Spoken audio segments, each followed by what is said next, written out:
It's half past the hour, and as promised, we're going to continue with the procurement showcase moving forward. So now we have a panel, and I'm just going to queue up my info sheet here. Hold on a second. Great, Paul, you had it all ready to go, and now it's not ready to go. There we go.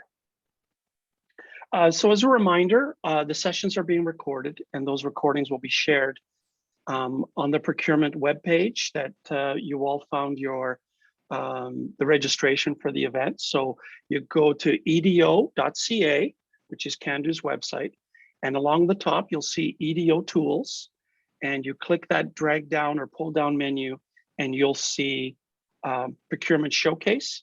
And so some of the presentation materials from earlier this morning will also be there for your reference. Contact information for Breezy and anyone else that was part of the presentations will be there. And then of course the recordings. So upcoming, we now have the Indigenous Procurement, Business Procurement Success Panel. David Acco of Acosys Consulting, whom you heard earlier this morning, will be moderator.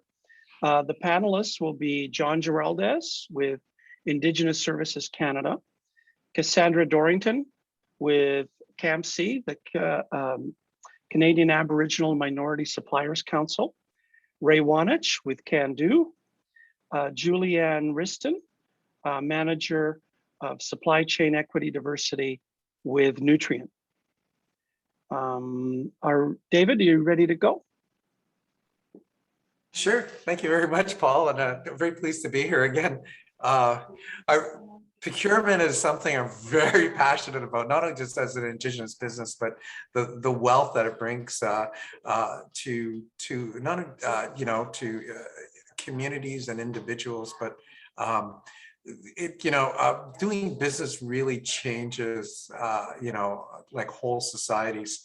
Especially, and then when you talk about diversity and inclusion, especially around the supply chain, this is very, very key, how do you say, that's more important topic, but, it's central in the development of who we are as a nation. We don't want to exclude, segments of society. So I'm just so happy that Cassandra's here representing, minority suppliers. Also, Cassandra is in women-owned business as well, coming from that perspective. She brings that. Of course, with Ray being here and dedicating his life to economic development, to bring that perspective. But also we have John, and I'm hoping John was going to bring this perspective of government, on that side. But John comes, with that wealth of knowledge.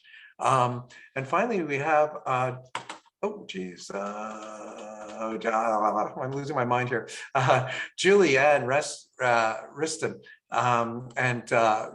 bringing the corporate Canada side of it. So what I'm hoping to do at the very end of this is, for the people that are viewing, is to kind of look at how these things intersect, and and really brings out those values. And what we're looking at is we're going to be looking at the Indigenous, business procurement. So I'm hoping that we're going to be able to suss out, the good and the bad and the ugly, from that side, and hopefully more good, but also talking about things that really big challenges. So without further ado, what I'll do is I'll just kind of basically just get into the questions. So I don't know, John. Sorry, somebody. Yeah. John, are you here? John Giraldez? Yeah, I'm here. Hey, John, how's it going? You don't see me, or? No, I see you now. It's perfect. Yeah. Okay. Yeah. You should recognize me. Yeah. So, John, when we're looking at, from Indigenous Services Canada, one of the things that was really, out there in the ether, and when I talk to a lot of my Indigenous counterparts, that kind of thing, especially they say, what role does Indigenous Services Canada play in the world of procurement, the role, within that? Could you kind of give us an overview of what ISC is doing in procurement? For sure. So we have a very large role in the field of Indigenous procurement. This goes back to 1996, when the procurement strategy for Aboriginal business was implemented. And we've been in the last 4 years plus engaging Indigenous partners and businesses to basically update the strategy, develop new approaches around the 5%. So in the summer, we managed the procurement strategy now called Indigenous Businesses. It's been updated over the summer, fall, and that's where departments and agencies can do a set-asides for Indigenous businesses. And we also send out annual letters to about, this year will be about 92 federal departments and agencies asking them to develop Indigenous procurement plans and report back to us, to our deputy. So that really pushes departments to take action. We're also managing something in Nunavut, Article 24, that's the procurement policy. It's overseen by Treasury Board, but we manage a committee with Inuit, and we have about a 1.1 million funding a year to support Inuit firms and organizations. And a lot of it's being used to develop new tools, training, and so forth. And we also have the portal for clca.net, that's the comprehensive land claims, I guess. We also manage the Indigenous business database. So we have about over 2,000 businesses registered there. So it's just if a business wants to do, procurement, Indigenous procurement or PSIP, or what we're also finding is departments are also using it for other programs. So it's not just now procurement, but when they're giving out grants and contributions. I think somebody has their mic on. Background noise. Oh, sorry. Okay, that's better. We're also, apart from that, we've been working, like I mentioned earlier, about the last 4 years we initially sent letters to departments and asked them to do a 5% voluntary. So we kind of did a nudge to using behavioral science. And that nudge now has become an announcement this August 6th, basically mandatory, and initially the Prime Minister's mandate letter. So now we're actually going to now send letters making it mandatory, expecting departments to develop plans over the next 3 years to meet that 5% target. So so there's a lot we do. I'm also responsible for something called the Aboriginal Entrepreneurship Program, which is non-repayable like contributions program. So we tend to fund even a lot of activities around Indigenous procurement. So there's an Indigenous reference group, which Cando is part of, and they're advising the government, and they're doing quite a bit of research. We'll fund, CCAB surveys on impacts on Indigenous business, work around corporate Canada, etc. And we have something else called Innovative Solutions Canada, which is also goes through the procurement system, and we ask that it be all set aside to PSIP, so that money is flowing out to Indigenous businesses or organizations in some cases. And we're dealing with the other file we have, we're the secretary for the ICPC. There's a economic and procurement working group, which we're working with the Inuit on. And there's 6 work items around economic development, but the first 2 are really focused on procurement. And we have that secretary. So lots are, and then we deal with. I mean, I could go on and on here. Yeah, no, this is great. No, there's a lot of stuff happening. In some ways, I kind of feel sorry for you, John. Stuff, yeah, and presentations and a lot of prepared activity, defense. It goes on and on. Yeah. Not a big team, by the way. Yeah, I know. That's what I was about to say, John. Yeah, I gotta hand it off to you and your team, because there's so much happening, and you got such a small team, and and in many ways you had to rebuild it too. Because governments change over and priorities change over. So we can't lose sight of that. Those particular changes. And everything happens on a mandate, right? So But I'm going to pass it over to Cassandra. And Cassandra, tell us a little bit about CAMSC. and how does the organization work, with underrepresented groups, but also Indigenous suppliers like myself, who works with you guys. Well, first of all, I'm delighted to be here this afternoon. I said on some this morning, and it's really interesting. And I think this is such an appropriate time for having this conversation because there's so much going on. So let me introduce you to CAMSC. CAMSC, we've been around for 17 years, and we're a not-for-profit. Our whole purpose is to identify, certify, and connect up Indigenous and minority-owned businesses into corporate Canada and the government. Now, I would like to say that we've been the best kept secret for a long time. David was one of our earliest suppliers and many years ago. We were started by a small group of corporates, but what we've identified now, what we really need to be able to do, and in the last couple of years, we've seen a big onslaught of corporates and suppliers come to the table, is to, when I say identify and certify those businesses who are 51% owned, managed, and controlled, and Indigenous and or minority, and are looking to do work with corporate Canada or the government. Once we've identified that, then our role is to take these businesses, not only put them in an electronic database, but then present them to governments and corporations who are looking to diversify their supply chain. So we get lists and we get calls on a regular basis by corporations who are saying, do you have anybody in, let's say, the construction field? Do you have anybody in the HVAC? Do you have people who do printing? And it could be geographically specific, or it could be any place across Canada we need to have this. And so it's up to us then, if they're not going into our database, to pull out who's in our database, whose market profile matches what they're looking for. So we were started by, let's say, ICT. And so we were started by IT companies. We're a financial institution, some automotive companies. And what they wanted to do, the 8 of them said, why are we using these underrepresented groups at the table? And so these 8 started, and so now we have 120 corporations that we're working with. And so we started off small with our suppliers going across country. And so now we're trying to build up the supply base. We probably have about 500 fully certified suppliers and probably about another 100 waiting to be certified. But what our whole goal is to, how do we connect the two together? How do we take this database of ready suppliers and actually make them available to corporate Canada and government and beyond?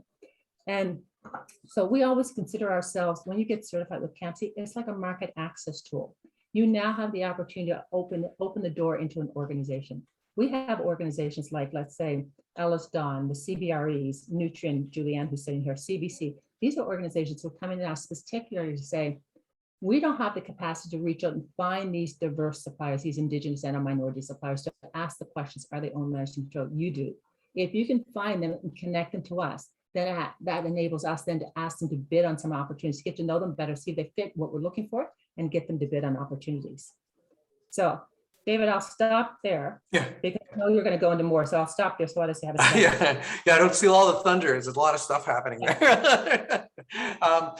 Thing about it is I want to pass it over to Ray. And one of the things I wanted to ask Ray is like, before we jump into the MOU, what role is Cando playing in terms of increasing, the Indigenous engagement side of it, both with government and even with corporate Canada? When we talked a little about this morning about the industrial technical benefits of have, an Indigenous benefits plans and so on. So, what role does Cando playing in that sphere?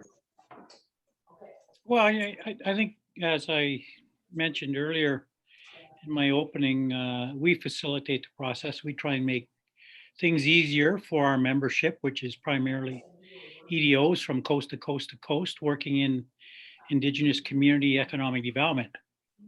And I like to take a broad approach, a macro approach. Canada's GDP is $2 trillion. Our population says we should be producing about 100 billion of that annually, right? I think it was you, David, that gave me the latest update and said, I think the latest you had heard is we're at 55 billion. So we still have 45 billion to go. That's a lot of money. That's a lot of work, right? And I think we're looking for catalysts, right, to get us up to speed. And the example I always use is Blood Tribe, right? They're a community in southern Alberta. They're one of the largest land-based reserves in Canada, and they have pretty significant population there. they should be producing within that region that produce about 5.5 billion annually around Lethbridge, the city of Lethbridge. They should be producing 500 million a year. Mhm. Now, their EDO did his own analysis and found they're producing a fifth of it, 100 million a year. So they've got quite a bit of work to do. Now that corner of the country, there's a lot of racism. There's been a lot of racism for a while. And they know it's about trying to build relationships. This takes time. Takes Mhm. time, takes effort, takes commitment, dedication. And sometimes that's where, you know, when federal government comes around and says we want to get up to 5%, I think that's a real opportunity we've got to figure out, get prepared, and take advantage of and exploit, right? And I think that's a quick way to be a catalyst to get us there. Because, you know, we're still going to do the other stuff. We're still continuing to build those relationships. But I think this is a way to get us going right away. Not easy, believe me. And David, I think you can share that, right? You got to be dedicated and committed. There's a lot of opportunity cost because you invest all that time into, you know, putting a bid package together and not win. Yeah. Yeah. Oh, Right. it's painful. I'm speaking from experience. Yeah, I usually say, you know, there's, you know, out of a bid, maybe, you know, especially on the Indigenous side, there may be 15 people that are companies that are, you know, that are invited, 7 apply, you know, and 6 are disappointed, you know, so, Those are you still know, pretty good odds. those are pretty good odds on a set aside, you know, but if you go for the big ones, you know, where there's hundreds of bidders, I would say, you know, 99 are pretty disappointed. But, you know, you put an important point there, Ray, is, you know, besides, you know, it's great to win, but there's a lot of lessons in losing in a way, because, and this is one of the things that I look at the conversion rates and so on, so because I don't win all the time, but I always look for those lessons, you know, and sometimes working with the organizations like Cando and like CAMSC and so forth, are going directly to PSIB and saying, hey, wait a second, there's something fundamentally wrong here in this bid, and getting it out to them by understanding what the feedback is, but also being able to, you know, add value, you know, from the experience. Like, for example, you know, the bar is set too high, you know, in terms of what the Indigenous capacity is. Did the buyer really understand what that capacity looks like, you know? So, but you absolutely have to communicate that. Maybe this is a good kind of segue to, you know, to talk to Ms. Wriston here, Julianne, sorry, Julianne. Hi, Julianne, sorry. You know, this is a really good time. I think it's, you know, the role that you play with the nutrient, you know, because you have to deal with the just suppliers, and you have to put up those bids, and you have to bring them in. What's your role? How do you view this as well, you know?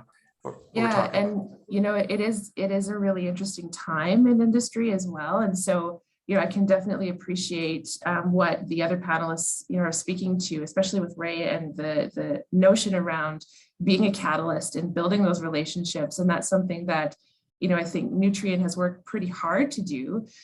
Just for the folks on the call, a little bit about Nutrien is we are big. So we're a global company with Saskatchewan roots, Canadian roots. World's largest direct-to-grower producer of products, services, and solutions. We're the largest potash producer in the world. We're the 3rd largest global nitrogen producer and the 2nd largest North American phosphate producer. So we're big, right? So we've got some opportunity to be an influence and to be a catalyst. And we've tried to do that. And so we entered into the space of Indigenous inclusion, even though those weren't the words we used about a decade ago.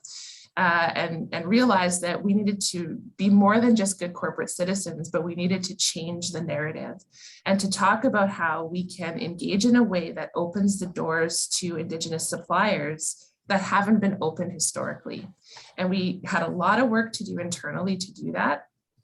To really educate ourselves on the history of Canada and Indigenous people, so that we could understand that this isn't about handouts. This is about, you know, equity. So when we talk about the procurement process and the idea about equality for suppliers coming into the procurement process and bidding, apples to apples and finding that, price crunch, we want savings, we want safety, we want schedule. We talk about equality, but when we're talking about equity in Indigenous supply, that means actually opening the doors so that we can compete the way that the industry was created. And we weren't part of that discussion when this all took place in Saskatchewan, particularly in the potash sector. You think about potash having been mined here for close to 60 years. When potash was discovered and started, Indigenous people still had pass system. So we weren't a part of that economic equation. So it's really important that what we're doing in our procurement process is evolving it in such a way that we create equity. And then we can talk about the actual bid packages being in that equality piece, right? So there's an evolution of discussion here. And, John talked about the 5%. We set a target just this year through our ESG report, which you can find online, of 25% of all of our local relevant spend is done with Indigenous suppliers. So we're raising the bar to look at how can we then accurately represent the population in which we work, with the geography where we work. And we know that that's, reaching 30%. So we hope to, raise that target, as we go. But the idea is it's no longer good enough to just try. We actually have to have an impact. So, there's a lot to this. We also have a supplier network of 2,000 suppliers that service our mine sites alone.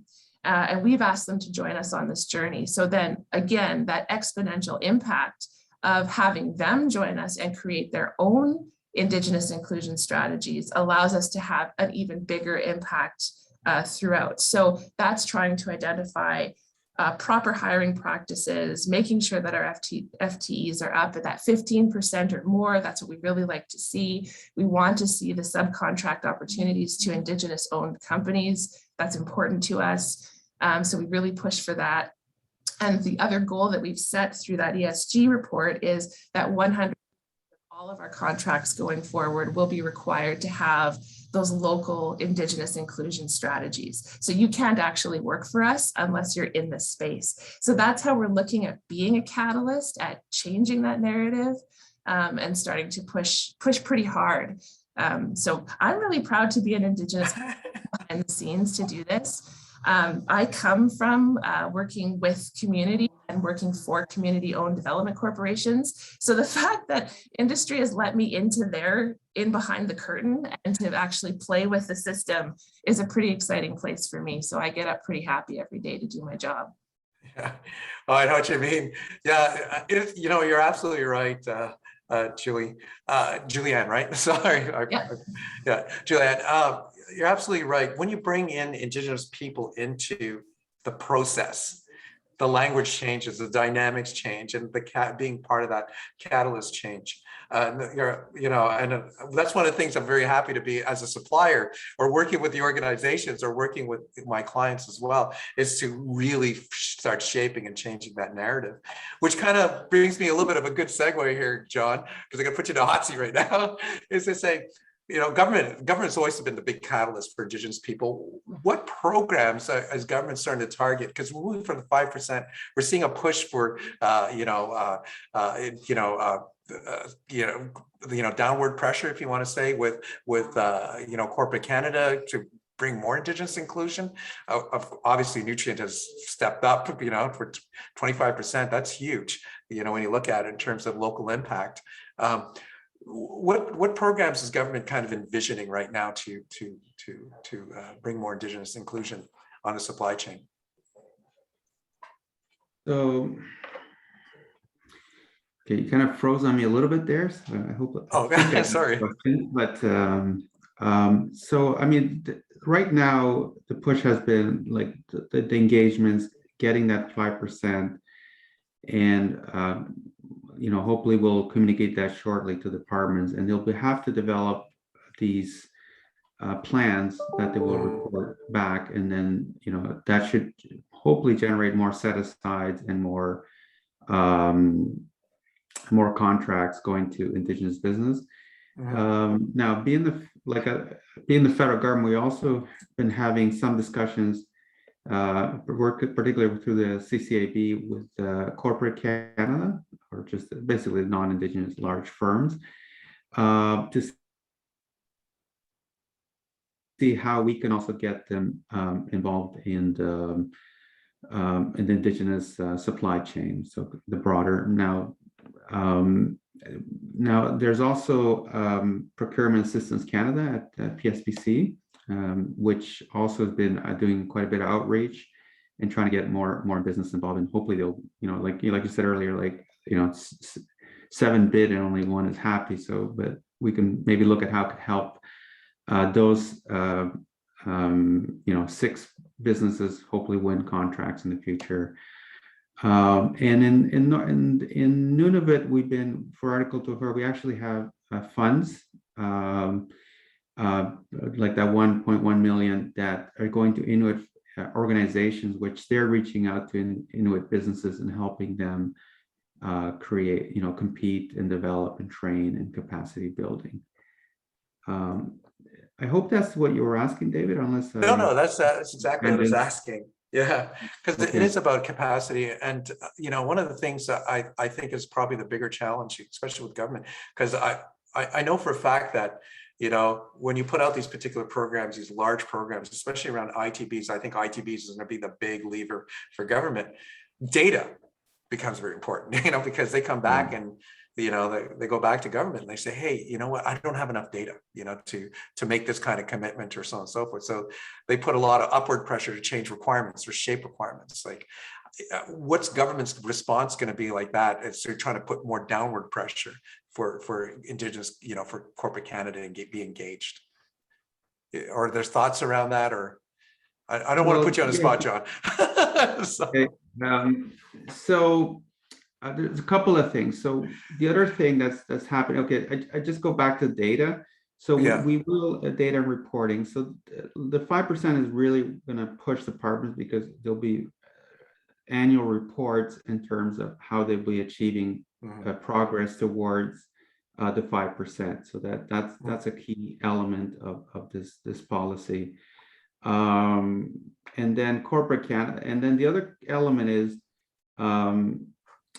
we also have a mandate to go back and over the next few years do national engagement with everything from Indigenous economic organizations, corporate Canada, within the federal government, modern treaties. We have they also have like legal requirements in many cases to kind of develop a more robust Indigenous procurement strategy. So I think the 5% is basically a target with a few tweaks, like, we changed the definition of Indigenous business just to make it easier. And we made it, if it's 51% of the population Indigenous, then it becomes mandatory set aside.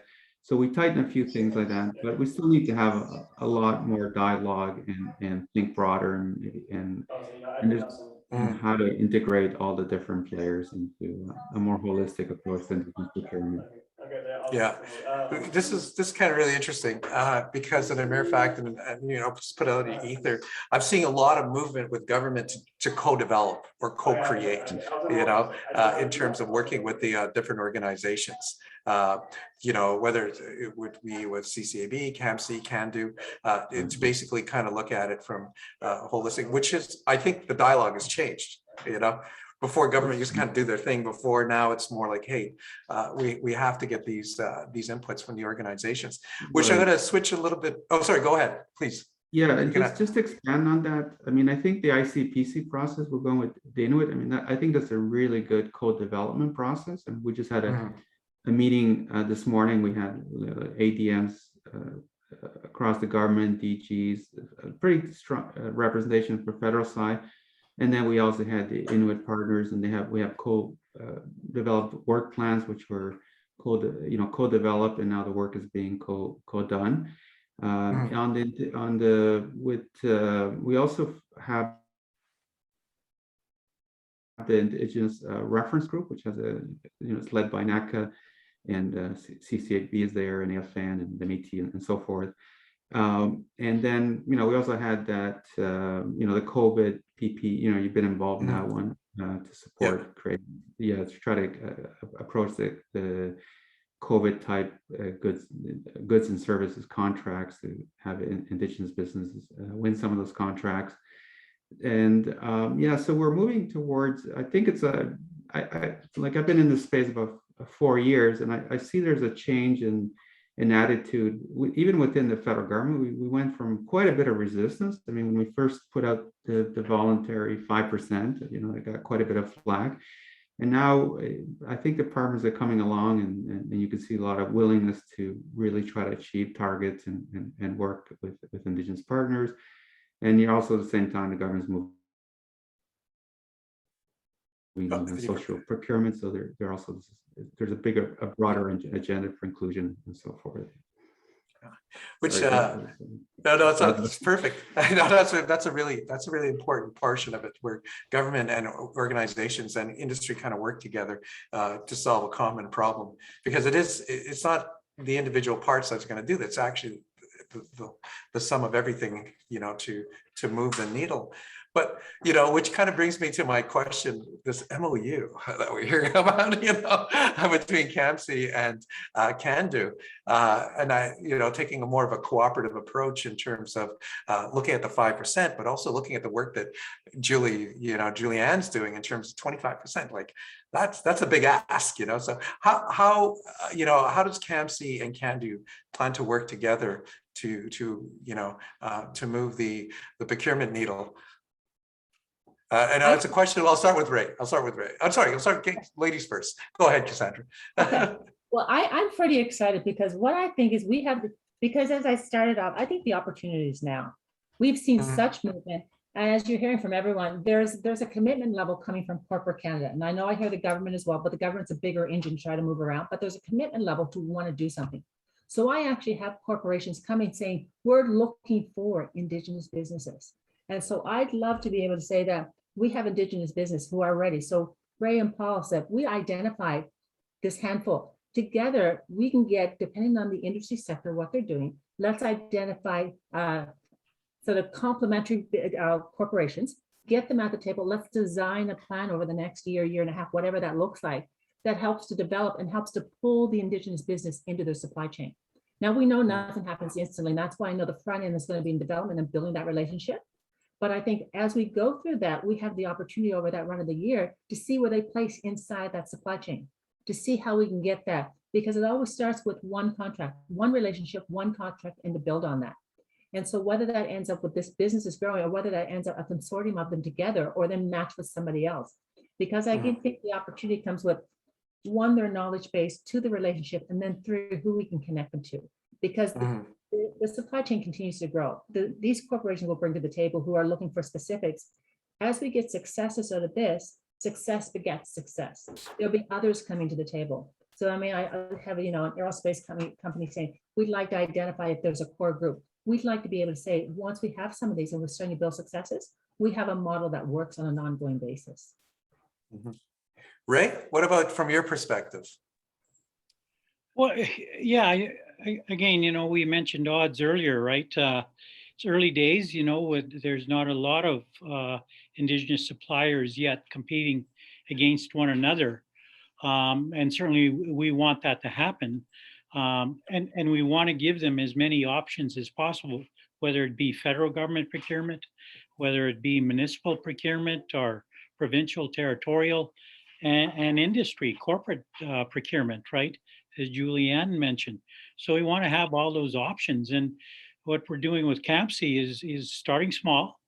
We want to have a little pilot, 25 businesses, and CAMSC is going to discount their membership fee through ours. We're not going to charge at this time because we want to create success. It's about, and it's like Cassandra mentioned, let's get something rolling, build on it, get some successes going, and keep building it.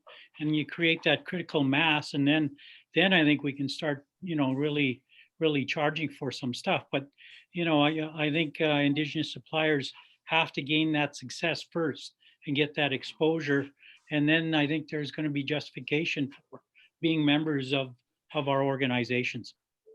Yeah, well, that's important, that you mentioned. Am I on mute? No, okay, good. That's important to mention because when I look at things, bunts and singles are good, at the very end of the day, because it does beget success. When you look at it, and I keep on reminding people, especially in the industry and so on and so forth, it's like when you look at the population, there's 1.6 million of us running around, that's statistically, there's more of us coming on board as we rediscover, our heritage and reclaim that. But when you start breaking it down to who wants to be in business, who wants to be an employee, so on and so forth, that pool gets smaller and smaller and smaller. So you don't have to swing for the fences. You can basically build on, those bunts and singles. And I like to use that. What's that famous baseball coach, Billy Bean, I think it is. Get on base. That's all that matters. Get on base, and getting on base wins games, at the very end of the day. So I think it's a wonderful approach, that's being taken, and it does have, and to build that. One of the things is I want to flip over to Julianne, because of that 25%, and it's very aggressive and so on and so forth. What lessons did you come out with, to get to that conclusion? And what was the lessons learned that came out of it, And, I just say, this is Vegas, well, no, it's being recorded, right? So, we can't stay here. But what are the kind of lessons learned that you have that came out of that you said, okay, this is what we have to do? Yeah, I have a couple of historic lessons over the decade, and then I have some like in play lessons that we're living through right now, if that helps. So when we started out path, the idea was just do something to open the doors, do something. And so, that was the tactic was, find something, do something in the space, be engaging, be inclusive. And there's a culture that needs to be built, and we're learning this. So as we evolve as a society around equity, diversity, and inclusion, we're learning that those institutions that create those safe spaces are the ones that attract diversity, and the innovation comes from there. So we're starting to actually get words around some of this. I'd say when we started out a decade ago, the idea was get Indigenous business into our system. How do we create capacity for Indigenous business to, I guess I'm going to use the word because it's Vegas. We're going to assimilate Indigenous business into this system. Not how can we adjust our system to be more inclusive. And that's just starting to happen over a decade of learning of how to have reciprocity, how to be good partners, how to actually listen to Indigenous business, where they're coming from, where they started from, what their goals are. And they're often very different than the goals of, capitalist, more, let's say entrepreneurial driven business. Often Indigenous business is tied to community, it's tied to wealth creation, it's tied to advancing social development. So there's a bigger reason, there's a purpose and a drive behind Indigenous business. And also we want to provide steel fabrication services. So like it's this crazy mixture, of purpose-driven wealth creation, but also being a value add to industry. And then how do we bring all of that together? So, for us, some of the lessons learned have been not trying to force Indigenous business into our idea of what a successful business should look like, because it is different. And we're only just starting to look at our own processes and our own systems and how we can evolve them so that they are more inclusive and that we're actually changing and adapting and building capacity to have Indigenous business in our mixture. So it's not a one-sided discussion anymore. So I think that's a huge learning curve for us. The other thing is building that culture, is really making sure that people understand the purpose. So from industry's point of view, do you understand why this is important? Do you understand the history that led us to this place that we actually have to put this into an integrated and comprehensive strategy across everything we do? It's not just an HR initiative. It's not just a checkbox process where we, okay, we'll find the good ones, because I've heard that a lot, the good business, include them in the process. And if they can't compete, well, too bad for them. They should figure it out for themselves, right? Mhm. It's about culture. It's about wanting to do this work. It's about understanding each one of our roles in supply chain and how we can move that needle forward. You know, what does that look like? What does success look like? And are we all aligned on that purpose? Do we really get it? And so, you know, over the past decade, I think, again, it was just do something. Mhm. We're evolving today as we're engaged in a review process with all of our stakeholders, and we're looking at it from a systems thinking lens. So very different. It's not about a siloed process where let's set aside some work for the Indigenous business and then everybody else can do the other work. It's about how are we interconnected? How are we comprehensive? And how are we bringing Indigenous business right in through the entire supply chain? So it's not a little piece here that everybody's going to work on. What I've seen in my career, and this is not about nutrients specifically, but some of the downsides about set-asides is you create businesses, Indigenous businesses that are all competing for the same work. So it becomes that red ocean overnight. And it doesn't allow for that organic development to happen where an Indigenous company might have actually gone after a different kind of business, but those opportunities weren't available. So, you know, those are some of the learning curves that I would say are really important in this space. When we start setting those targets, there has to be purpose driving them. It has to be a reciprocal partnership, that collaborative process, you know, that we're changing as well. So we're also adapting, and that we're not creating that red ocean. So there's there, and it takes a long time. We're by no means through it. We have lots to learn still, but we're definitely learning a lot from the last decade for sure. Yeah, that's super. There's a lot to unpack there. You know, I'm just trying to process a lot of it, like because there's varying opinions, you know, whether set-asides or versus pushing it down on the supply chain, setting targets for, you know, not of my first tier, my second tier suppliers as well, and how it rolls up to the corporation. Corporate Canada has a different approach. Let's say government, and this may be a segue I'm going to give to John here. So John, get ready. You know, PSAV was around, it started in 1996. It was a product of the Oka crisis, you know, when Canada had to, you know, the federal government had to examine its relationship, and out came PSAV. It went for 20 years, you know, little or, you know, with minor changes. And now we're into the, you know, the modernization, you know, under PSAV. What lessons learned that from those 20 years of experiences as well, from the government side of the point of view, what came out of that, you know, and that you poured into the modernization? So, I mean, so some of it, it's what we, I mean, I'll rely on what we heard from the Indigenous engagements and consultations. So, you know, we heard that a lot of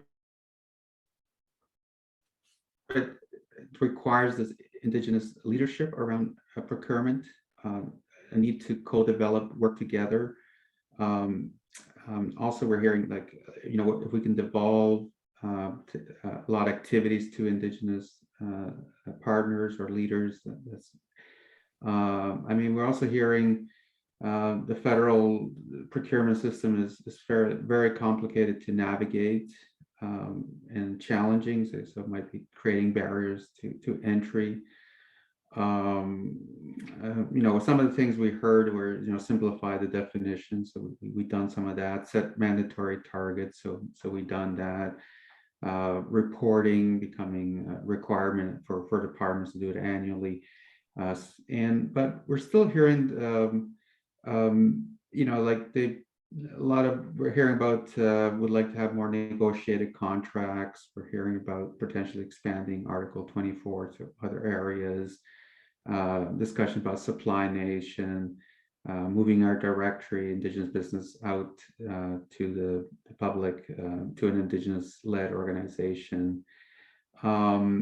We did have some discussions also internally with government. So we heard a need for a culture change,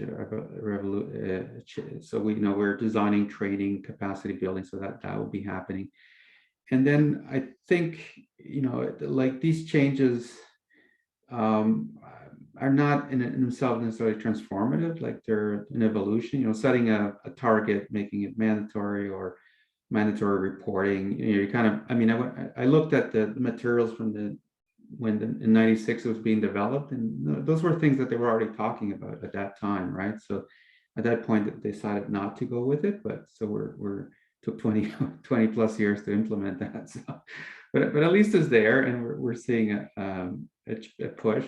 So there's a lot more we can do. And it's not, you know, we're talking about the procurement space, but there's a lot of other space within government, everything from infrastructure, grants and contributions, you know, so we could even go further, and then creating these systems, bringing non-Indigenous partners.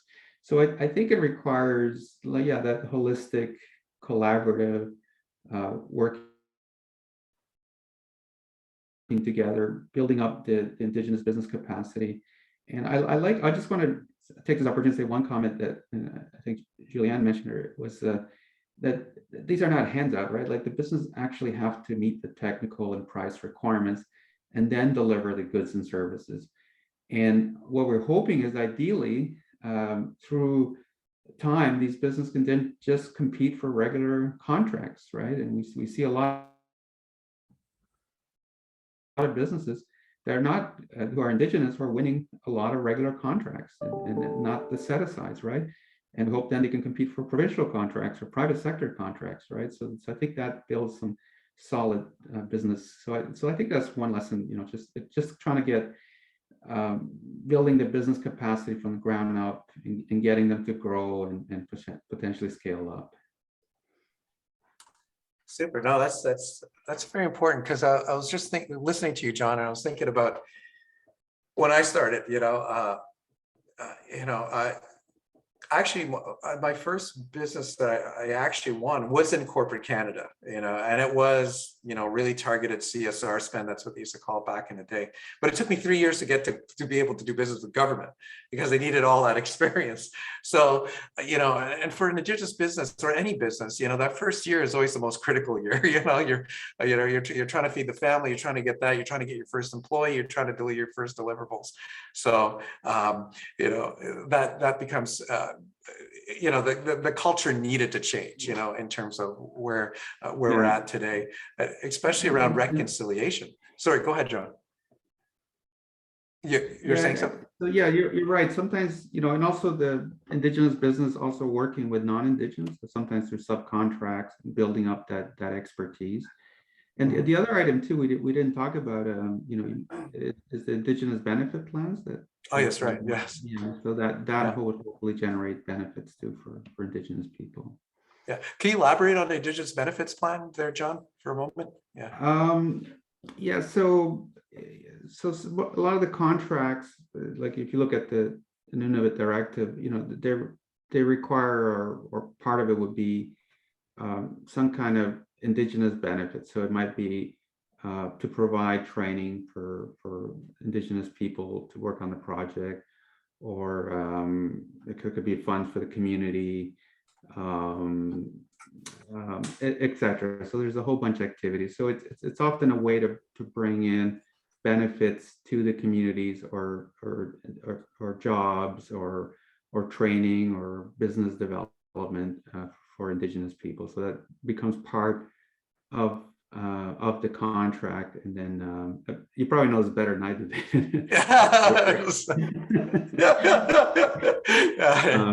But there's quite a study on that too, right? Like, the companies may say, oh, well, it's such a small part that we won't even bother with it, or then they win the contract, and then the benefit plan doesn't get implemented as expected, or the subcontract too could be issues around there. And but at least it's another tool that's out there that can be used, right? Yeah.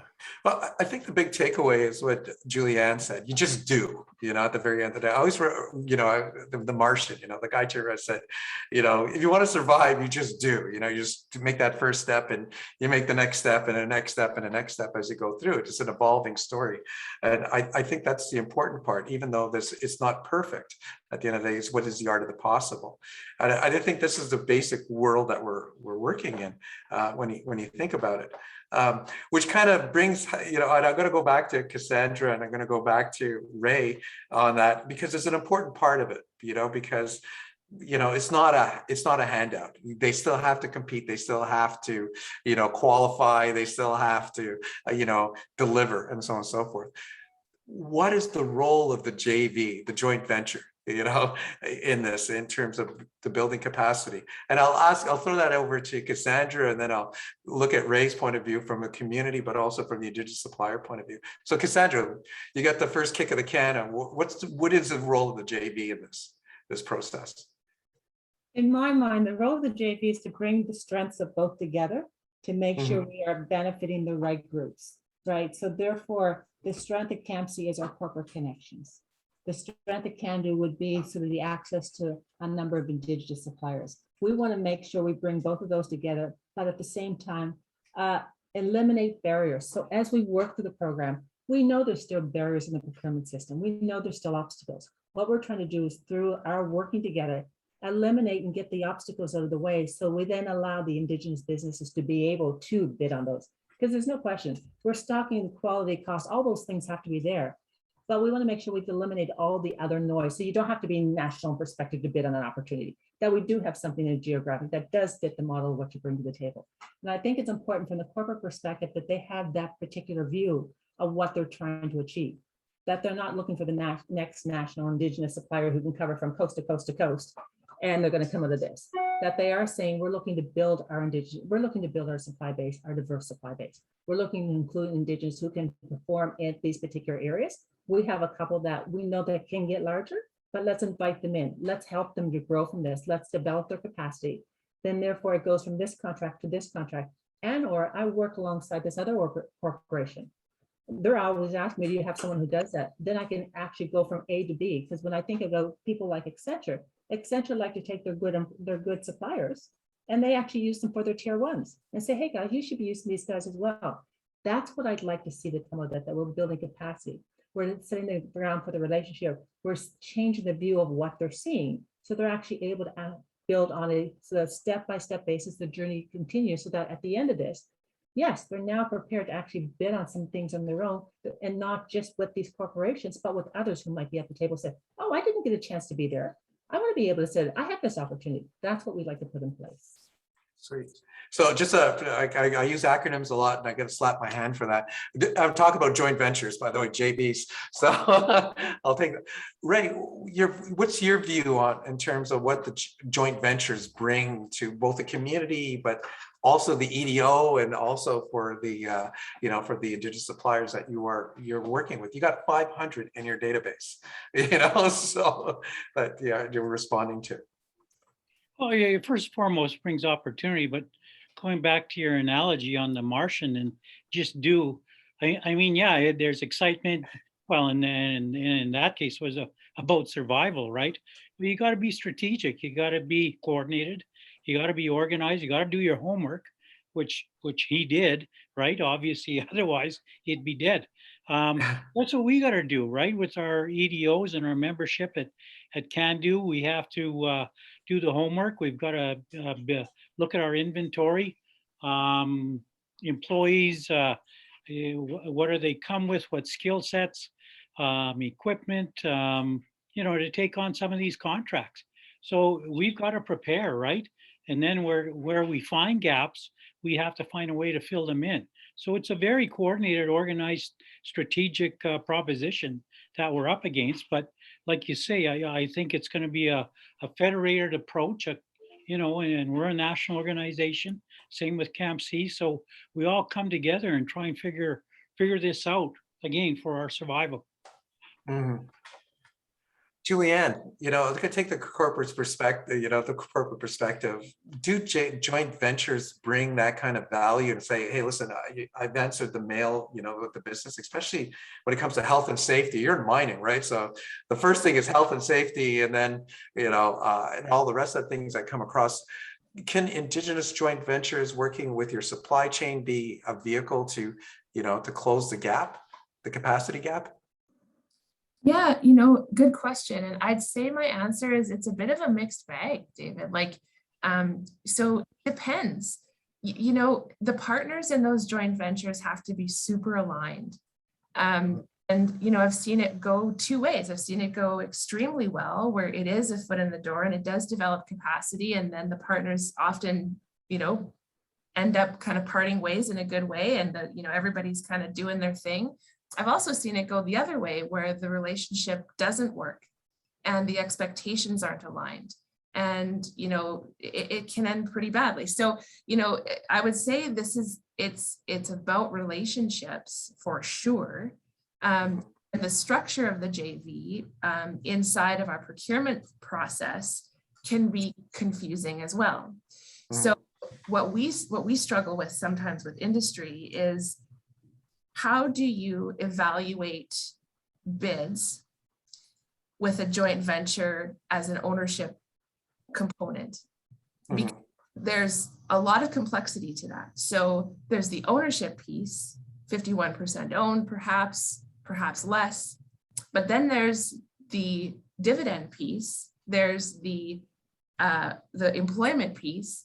So there's a lot of components to that to really dig into, and we don't want to necessarily get that deep in, because frankly, kind of none of our business in a way, but then at the same time, we want to drive impact. So, you know, it's a mixed bag. And I would say, you know, those true partnerships, those limited partnerships, those ones that have depth, that have longevity, that have a longer term function, I would say probably have a little more value going forward. But then the joint venture can also be good. So it's a bag. I don't have a really, you know, definite answer. So I think what I'm hearing, and you know, I've lived the joint venture and everything else like that, and it is a very, you know, it is a real fast track accelerant, you know, to make you go fast. But I think what I'm hearing is the fact that there's got to be some socioeconomic benefit out of this. There's got to be some sort of economic benefit that kind of builds that capacity, and it's got to be measurable, you know, at the very end of the day. So I think that where the onus on the buyer is, you know, because they can demand that, you know, saying, you know, and you've done that, right? Say 25%, 100% of my supply chain has to have an Indigenous component, you know, but what is those measurements without stifling, you know, delivery, you know, at the very end of the day, or making it so onerous that, you know, it can't be managed, you know? And I think the flip side of it is, I think, Julianne, you kind of touched on it, and I think it's sort of, you know, we can probably weigh into, all of us can weigh into this discussion, is, you know, changing buying culture at the very end of the day. You know, what will it take to change buying culture? Because we're all coming in from different ways, you know. So I'll look at it from your point of view, Julianne, you know, starting with, because you managed to, you targeted 25% of your spend, which is dollar value. What is that amount, you know, at the very end of the day? A bunch of zeros. It's a bunch of them. It's a bunch of them. Okay. Yeah. We'll leave it at that. Yeah. Okay. But how do you change that buying culture? How do you, you know, start looking for that, you know? Yeah, it's a process, and you know, it's about trust, it's about training, it's about, you know, coming to people. So we talk about reconciliation and the journey of reconciliation.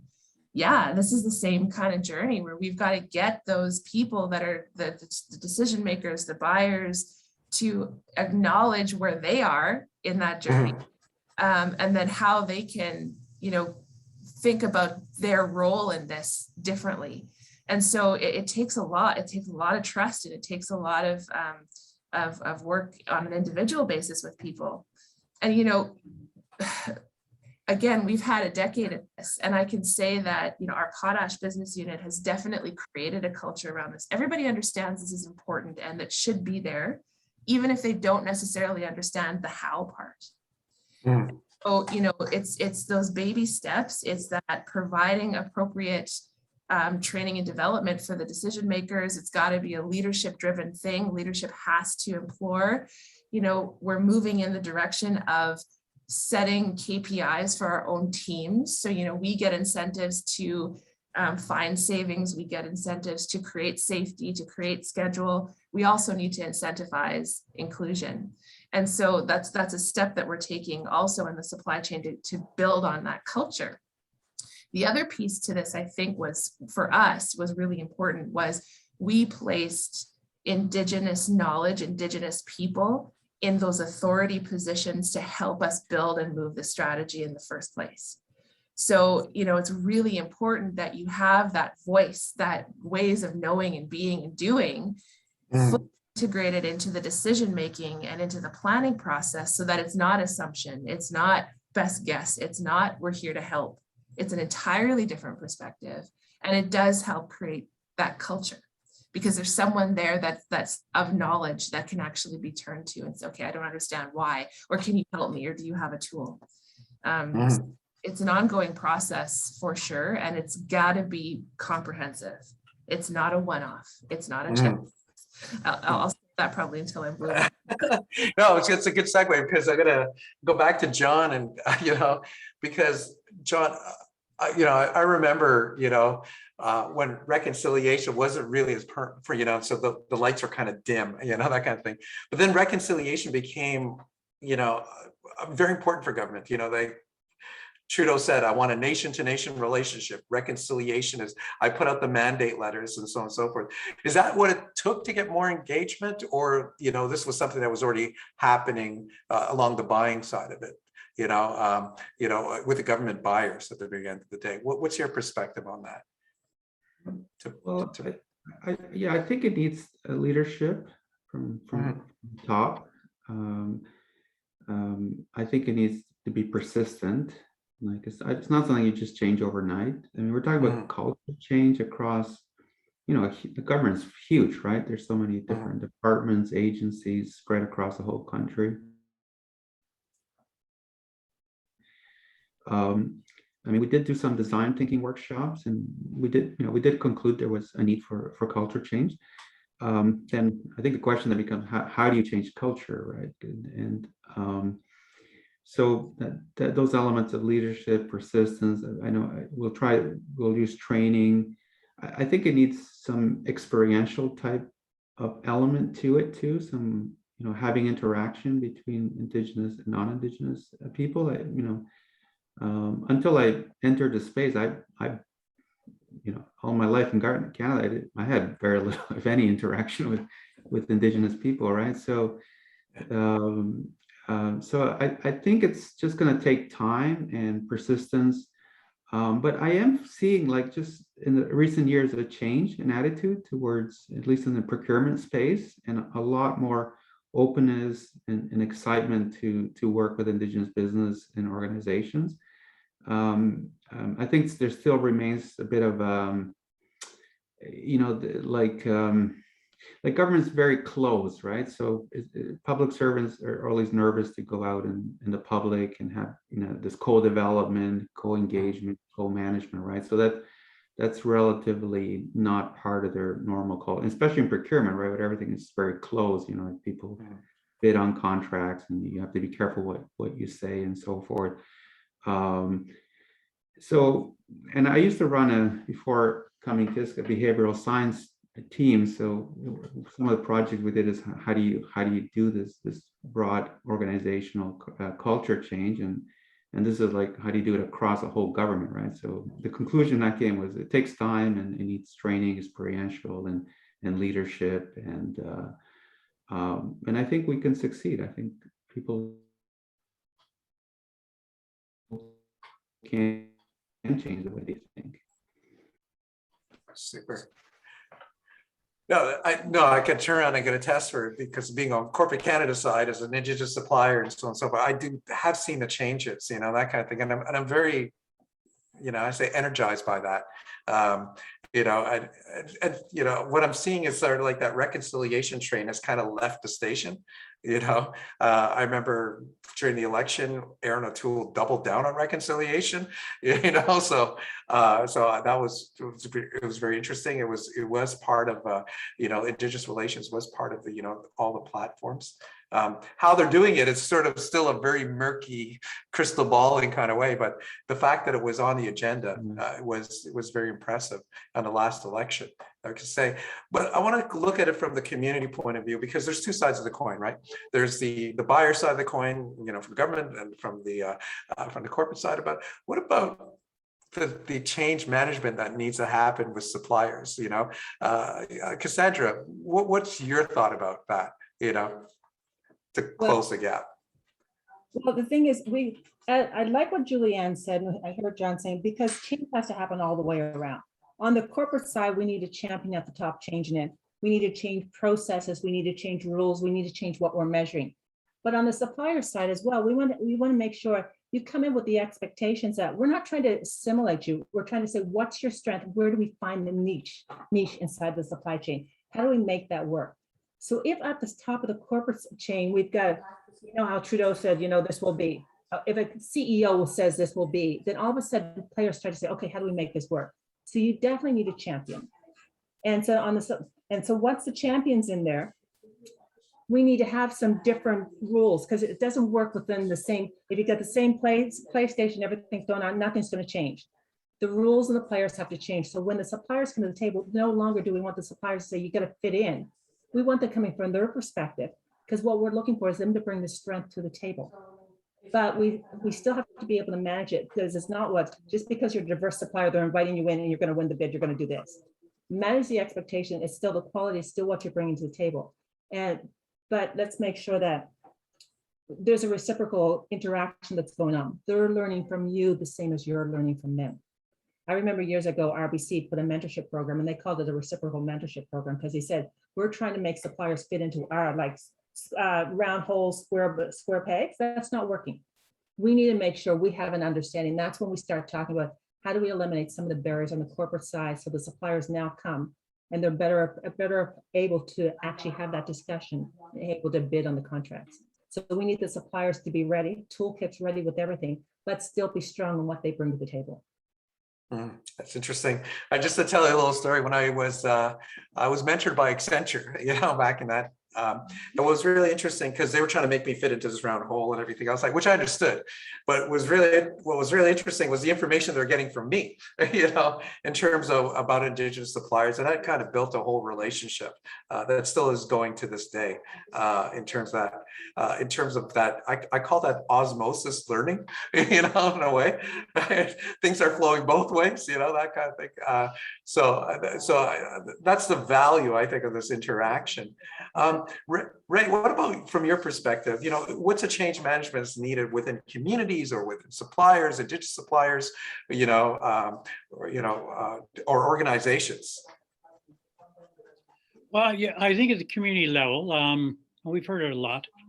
You know, people are spread pretty thin, right? Mm-hmm. You have EDOs not only taking care of community active, they're taking care of business development, and they'll often sometimes get the health portfolio thrown at them.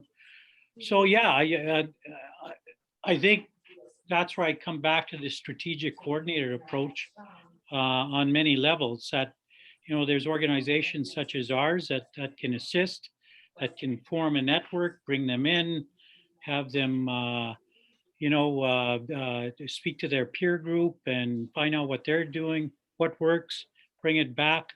So yeah, and virtually, I think that's the way to go in the future, is to bring that network together, because yeah, in the communities, they're often not resourced, and then the capacity is not there, right? And then you, corporate Canada or federal government comes calling and says, can you do this? Can you bid on this?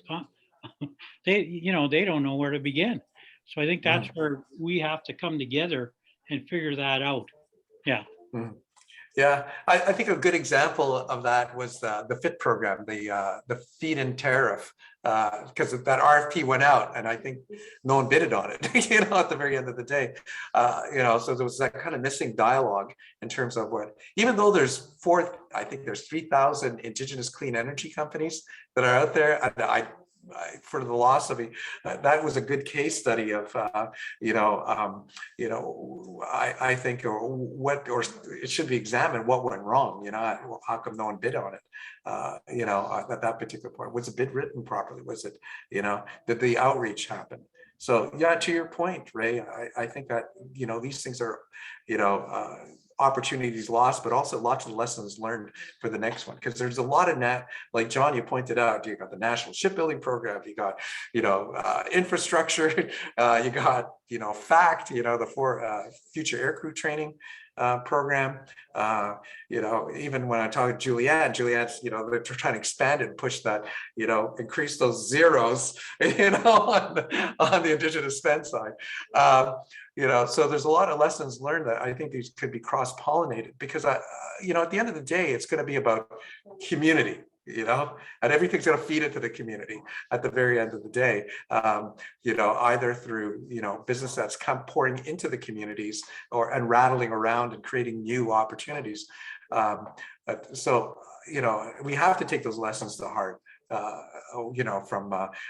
from when we don't succinctly engage as I like the word to use, ecosystem, and Julianne, you pointed out, it's just not one thing or one silo. It's it's a system, that needs to happen right across the board.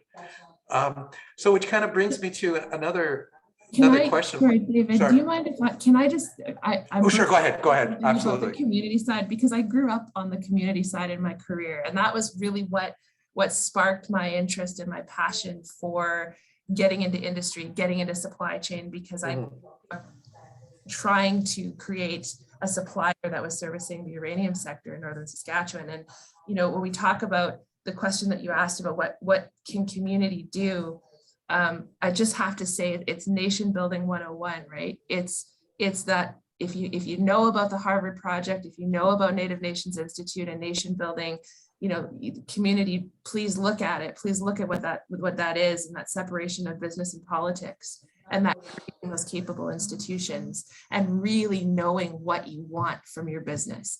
Because if you don't, you will have people pounding on your door with the greatest idea overnight that's going to solve all of your problems. And that's maybe not what you want. And so, really understanding those core values as a community, what's important to you, is it environment? Is it people? What is it? And then how can you build a business strategy around that? And then how can you find those partners that are going to help you advance that process in a good way? So that, nation building 101 really is the key. And, I know a lot of communities are involved in it. A lot of communities have gone down that path. And I can say that it works. It really, really works. So, sorry, I had to say it. I'm sorry. No, it's exactly, nation building is community building at the very end of the day, whether it's at a micro level or at a national level. So absolutely, 100% agree with you, Julianne. And you're absolutely right. It's what pushed me too, because I could have happily been an employee working at Canadian Marconi or Bell Canada, wherever I was, but then realizing, I really want to do something for the community. I really want to do something that moves the needle. So, if someone turned around and told me what I was going to get into, I would have probably went screaming off the hill, so with my arms flaying around, because it's hard. It is really hard. I say hats off to John, yourself, Ray, Cassandra, for taking on this challenge. It is quite a cross to bear. I saw a couple of questions here from the audience, and please type it in. I really I thought some of these questions are really good. Angie asked a question: can a joint venture be a private owned business teamed with a society or a not-for-profit? So I think the question is, can a not-for-profit organization or be also a part of a joint venture? Can anybody want to take that question? I know the answer, but I think maybe I'll let John answer that question, and maybe Julianne as the buyers. John, you're on mute. Yeah, sorry. Don't quote me on this one, but I believe the answer is yes. Yes, it is.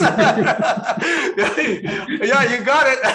Okay, thank you. I have to check with my manager, see if I'm correct or not. They can be, yes, absolutely. It could be a band, it could be an EDO, it could be a non-for-profit, as long as it's a controlling interest. Julianne, how about from your perspective in corporate Canada? Is it the same rules? It is. Yes, yeah. Okay, awesome. Yeah, that kind of, and it's really amazing because majority of the businesses are Indigenous business. I think 80% I saw a number and even higher that are like between 1 to 5 people. They're really SMEs and stuff like that. And one of the big challenges is for corporate Canada or even government, because they look at it and go, oh, it's a small supplier. I don't know, that kind of thing. Where does low dollar value contracts that we talk about, 40,000 in government for services, 25,000 for products, and in corporate Canada, is there something around low dollar value opportunities? Joanne? Yeah. So for us, we have quite a curve. Like we have a long runway before we start getting into high value RFPs. So there's a lot of opportunity in those low value opportunities for sure. And the idea for us now is to improve forecasting so that we can be a little more proactive, so that we're not putting Indigenous and diverse owned companies kind of in that pressure zone of, we have this thing we need you to do in 2 weeks and we need you to be cost effective and we need you to ramp up staff. We know there's only 3 of you, but we need 50 in 2 weeks. So idea is, how can we forecast better and then make that low dollar value even more attractive for that entry level for companies to come in. Yeah. John, how about your perspective on low dollar value contracts? Well, I agree. I think there's a lot of opportunities. I mean, the government spends quite millions of dollars on these low value contracts, everything from buying paper to chairs, all kinds of things that are purchased through credit card, and often they just don't get counted, right? There's not a good records kept on them. Who's the buyer? So it could be an opportunity for small business to enter the government and start getting some contracts. So yes, I think there's definitely an opportunity in the low. We should maybe spend more time and look into it. Yeah, super. We got a comment here, and maybe it's more of a question. Is like, for example, this is probably for Ray and maybe Cassandra too as well. Somebody to comment here, like if you look at the EDOs and you look at the salaries and you look at the compensation packages and the level of support that they get, how are we going to attract that talent? How are we going to bring that talent pool and making sure that that we're not burning out the EDO officers or people that have to be. And this goes a little bit towards, we talk about a concierge. The concierge is a person who's actually bringing the businesses together, is working with the communities and all the rest of this kind of good stuff. There's one in government. There's also, the ones we learned on, working with the suppliers directly. And there's a lot of suppliers to work with. How do we attract good talent? How we don't burn them out? So I'll flip that question to Cassandra and then Ray. Yeah, how we attract them is usually easy because they're coming for passion. They're not coming for the money. They're coming for the passion. Exactly what you and Julianne have talked about. You have a community burning inside you and need to do something. So you're coming to the EDO. You're coming to help provide your expertise. The only way we don't burn them out, and we're all subject to that, is we need to resource better.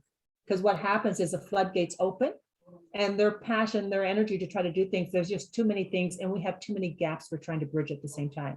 And so they're committed to try to do all that. It's the only way we can actually do that is how do we resource better so we allow them to do what they do well and get someone else in. Because without that, you're absolutely right. We're going to churn through them. There's another opportunity coming up that will take them away, give them more money, and at least give them a sort of a better quality of life, so to speak. So the only way we can do this, and right now, as there's more corporations, more suppliers coming out, we do have the benefit of a few more dollars to be able to say, can we put more resources to them so we can level out what's coming down? Because the floodgates are certainly open. There's a lot of activity, and we're trying to balance and keep the strength and the vitality of the people we have. But the only way we can do it is manage from a resourcing perspective. And if Ray has a magic arrow or something, I'd love to know what else you got going. He's got a wand. I want to see what Okay, he's that will do. and some spells. Go ahead, Ray. Yeah, I got a rabbit's foot. Love it. No, but it's, it's about leveraging, right? And leveraging your network, leveraging the people you know. Yeah, because, and it's sometimes taking a step back and asking for help. That, yeah. Now, easy to say, a little harder to do, right? Or what do you what do you need help with? So, looking at Milton's comment there, yeah, we've been advocating for EDOs to get, a realistic salary to do that good work in the community. Right now, the formula is based on per capita. So you have some communities that have 250 people in there. So you're going to have some communities get 5,000 a year. Well, you're not going to do much work in economic development with 5,000 a year. Then you have other communities with huge populations that get close to 1 million a year. So but that's where I think we've got to figure out a way to help leverage all of this, and that's kind of what Cando does. Do we do a good job? For the most part, but we still got a long ways to go too. Yeah. I think you guys do a wonderful job, and maybe that's a networked approach. And this is where, where organizations have to work together, in order to, because of the amount of limited.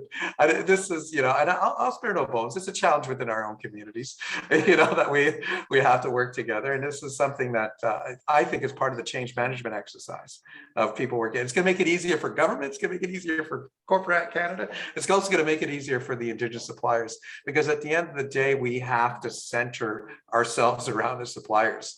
And this is where organizational ambitions get in, and so on and so forth, and zero-sum games, or that kind of thing, which is sort of a product of the Union Act. I got a nice little paper in the Aboriginal Journal from on that, about changing culture of organizations. But you're absolutely right.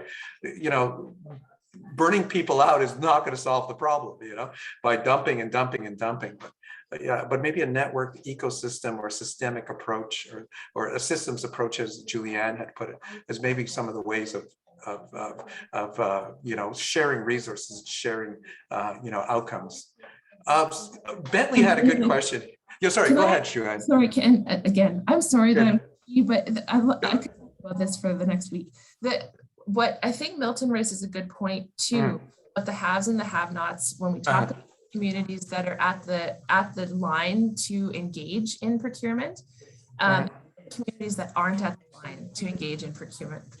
And I do think that it's important that we keep our eye on the fact that although it's easier for us to look at the haves, to look at the ones that are ready, that have capacity, we can't forget about the ones that need to be brought up to that line as well. And I think we need to start looking at reconciliation as an opportunity to invest. And that this isn't necessarily, like from an industry point of view, it isn't necessarily about turning profit, but it's also about investing in changing the narrative, in creating those opportunities, and in bringing everybody, into the game. And so, I really do take Milt's point to heart, because there is an imbalance, and it's easy to find the companies that are owned by community that are already doing the good work, but what about the ones who are trying to get into the space? So how can we work together, organizations like Cando and CAMSC? How can we also keep a bit of an eye on how do we bring in those ones that are just getting in or wanting to get in, and help support and mentor and find those resources and investments? So I think it's a really important point.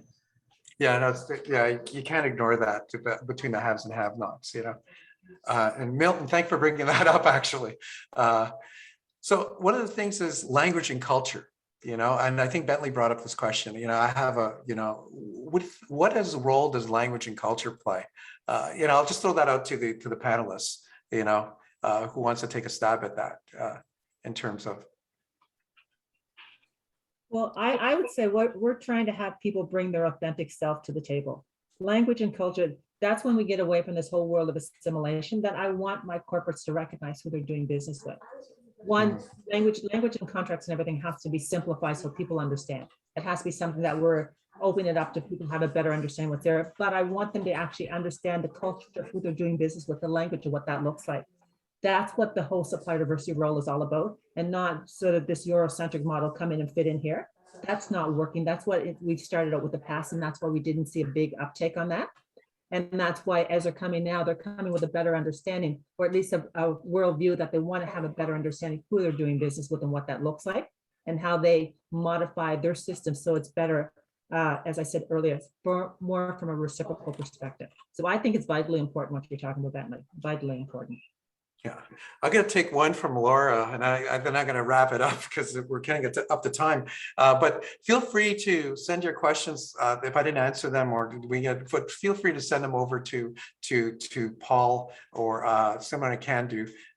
You know, and then we'll try to get an answer for you. But Laura brings up a really good point. You know, they say, you know, how can we work? You know, every time the band council rolls over.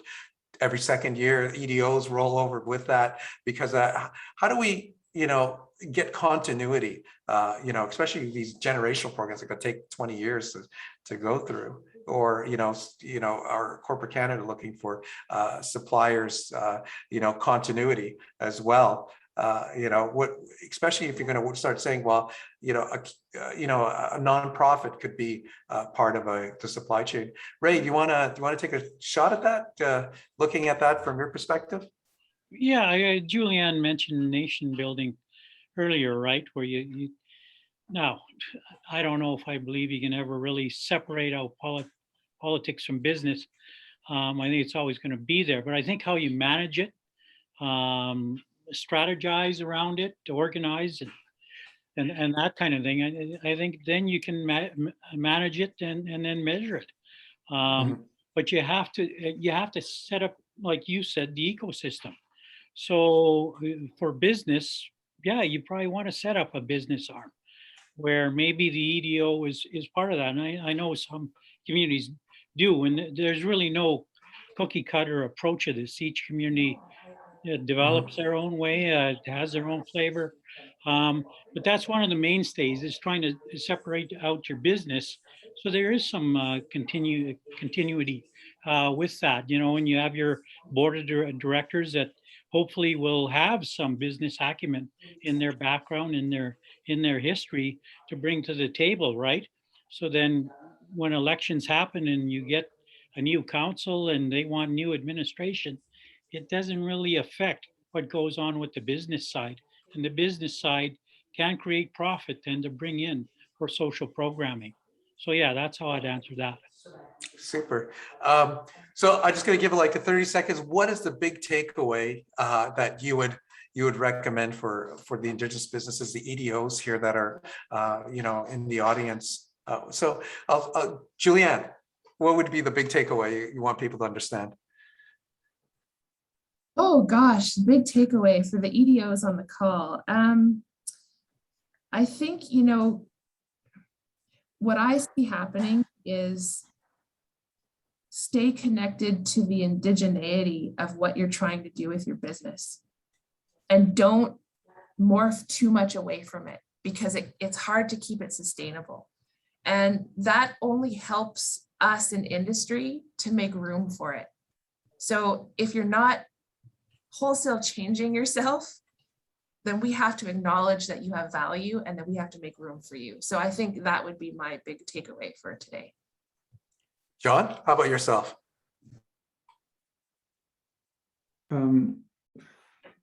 Yeah, I like the comment earlier. It's kind of almost like just do it, right? So now there's opportunities out there in procurement. I think there's, especially with this 5%, and I think it's just a question now for you know, people get engaged and hopefully start winning contracts and generate wealth and jobs and advance reconciliation and improve the lives of Indigenous people. Super. How about you, Cassandra? What's the big takeaway? What would you want to leave us with? The big thing for me is the time is now, opportunity to balance, collaborate where possible, And so let's use the limited resources we have to just jump higher and faster. I think the time is now. Times now. How about you, Ray? Well, it's getting involved. There's many, there's hundreds of Indigenous national organizations all doing great things.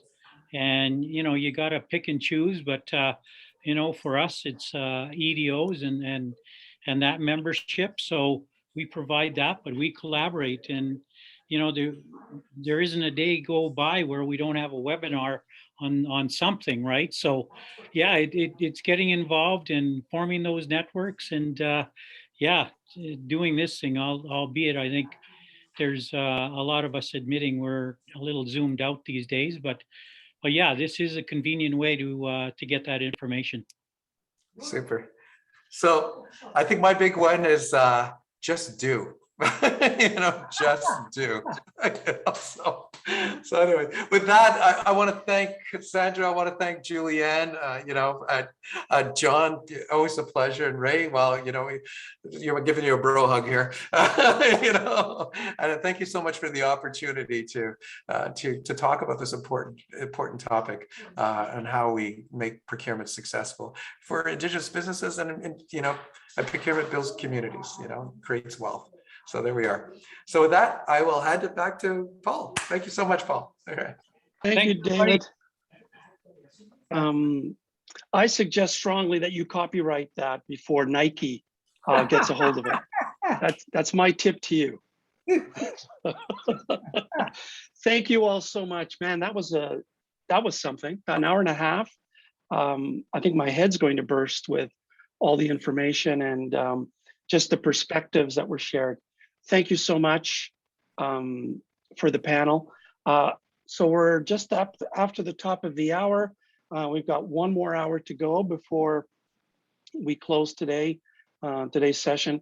Now up is the upcoming procurement opportunities. And we have with us Aaron Fox with Public Services Procurement Canada, and Shay McFadden with Acosys.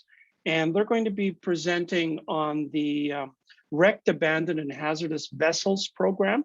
We call it WAV. It should be called WAVE, but we call it WAV. And they're going to talk about some of the opportunities that presents for recovery and reclamation of these vessels in Canadian waters. Aaron, are you ready to go? Yeah, am I able to share my screen? Yeah, you should have a green button at the bottom. You've been made a co-host. Excellent. So you are good to go. Half a second to get myself organized and up and running. Can you see the presentation? I can. It's on presenter view, so you might want to just do the slideshow. There we go. Is that better? Yeah, good to go. Perfect. Well, thanks so much. Really appreciate being invited to chat about the project today. I have to say it's a tough act to follow. That's probably one of the best panel discussions I've had the opportunity to witness for a very long time. So thanks for that. I'm coming to you virtually from Ottawa on the traditional lands of the Anishinaabe. And this is where I've lived and worked and raised my little family for 41 of my 43 years. So I'm here today to talk about a project that my team is working on, and hopefully give some ideas on how folks can get businesses involved and get work through our project. So a little bit about WAV, Wrecked, Abandoned, and Hazardous Vessels, just to kind of situate everything to start. Basically, the Wrecked, Abandoned, and Hazardous Vessels Act was introduced in July of 2019. And it basically just provides Canada with the ability to take action to clean up wrecked, abandoned, hazardous vessels in Canadian waters. This is something that'll help with cleaning up all the waterways. And if folks know about it, it falls under the Oceans Protection Plan. Basically, the vessels that'll qualify, because it's about cleaning up the coasts, we're talking basically about vessels that, not something that might be halfway up a mountain, but something that is on or near or touching water. And it's really any vessel that it appears to be dilapidated or abandoned that poses or may pose a hazard, is sunk, is stranded or grounded, or is adrift or might become so.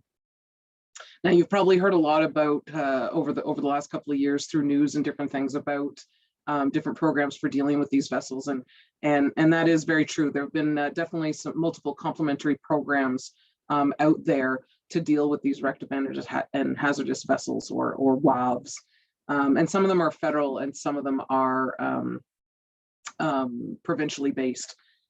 Basically, a lot of what you've probably heard about is different grant programs that are made available where businesses that are interested in disposing of a vessel and getting rid of something, maybe it's in their bay and it causes problems for them to conduct their business or whatever, maybe that's just their passion. But they can submit applications through these programs to get grant money in order to deal with the vessel themselves. And there's multiple programs in different stages of being used or opening or closing or accepting grants. And some of them include the Abandoned Boats Program by Transport Canada, the Small Craft Harbors Abandoned and Wrecked Vessels Removal Program, and also the Clean Coast, Clean Waters Initiative Fund in BC. So that's one way that we can get rid of vessels. Obviously, the vast majority of them, maybe not obviously, but the vast majority of them won't necessarily be addressed through these grant programs. A lot of them are going to fall to that the federal government will actually take care of getting rid of them ourselves, basically through contracting. And that's what we're here to talk about today, is about those opportunities to get involved in that contracting. So basically, just a little bit about how we would deal with each vessel as kind of a ground to kind of explain what the different opportunities in terms of contracting are. And basically, when a vessel is identified, Coast Guard is taking care of maintaining an inventory of all of these vessels. So there's different places where folks might, if you notice a vessel, can call a 1-800 number or send in an email to an email address through Transport Canada or Coast Guard to advise of a vessel, and that's how it gets on the inventory if they're not already aware of it themselves. And right now, there's over 2,000 vessels in the inventory. At that point, then there will be initial hazard evaluation done on it, and what they'll do is they'll apply a risk assessment methodology to prioritize which vessels should be addressed, because of course 2,000 vessels are not going to be addressed overnight. So they look at them and they kind of determine what are the more risky ones. And there's a lot of different factors that go into determining that risk level. The score is based on environmental, public safety, and sociocultural criteria. So once the vessels have gone through that, they've applied the risk assessment methodology, they've identified vessels for hazard mitigation, and that's when they're going to either conduct more technical assessments or conduct remediation services. And that's where the contracting piece comes in that we're talking about today. So opportunities. So I'm going to start out by talking a bit about how to get involved, and then we'll talk a bit more deeper about what the work is. But basically what we're doing is setting up a series of supply arrangements for disposal of vessels and related services. So a supply arrangement is essentially a list of pre-qualified businesses who are able to conduct the work. A supply arrangement also kind of establishes 90 pages of government speak of this is the terms and conditions of what we're going to do. So, speaking of difficult procurement processes, we're definitely aware of how difficult it can be sometimes to flip through that kind of thing. It's daunting for someone like me who's been in procurement for over 20 years. So can only imagine how daunting it is for folks who are new. And that's why we definitely rely on our colleagues at Procurement Assistance Canada to and folks like the good folks at Cando to help with everyone kind of understand that. But essentially a supply arrangement, what we do is we go out and we determine if what companies are technically capable of conducting the work. And it's similar to a regular tender process, a regular RFP solicitation process, where we'll post what we call an RFSA, a request for supply arrangement. And instead of submitting a bid, what companies do is they submit an arrangement. And in that, they still submit the information required to prove that they meet the technical qualifications to do the work. With a supply arrangement, with our supply arrangements, they're basically open indefinitely. We've left them, the ones that we're creating for WAV won't have end dates. We're going to keep them open so long as they're still, useful to Canada. I mean, maybe there's a day where there won't be any more abandoned vessels and we won't need them anymore. At this point, we're not envisioning that, but nevertheless, with these supply arrangements, we will post an ad for them, an advertisement for them on Buy and Sell. In other words, we call it a Notice of Planned Procurement, an NPP. And we will post that once a year to call out for folks to apply to be on the supply arrangement. But it's important to know that you can actually apply at any time. You can reach out. We've got and submit it to myself, my team, and we will evaluate and get you in when we anytime during the year.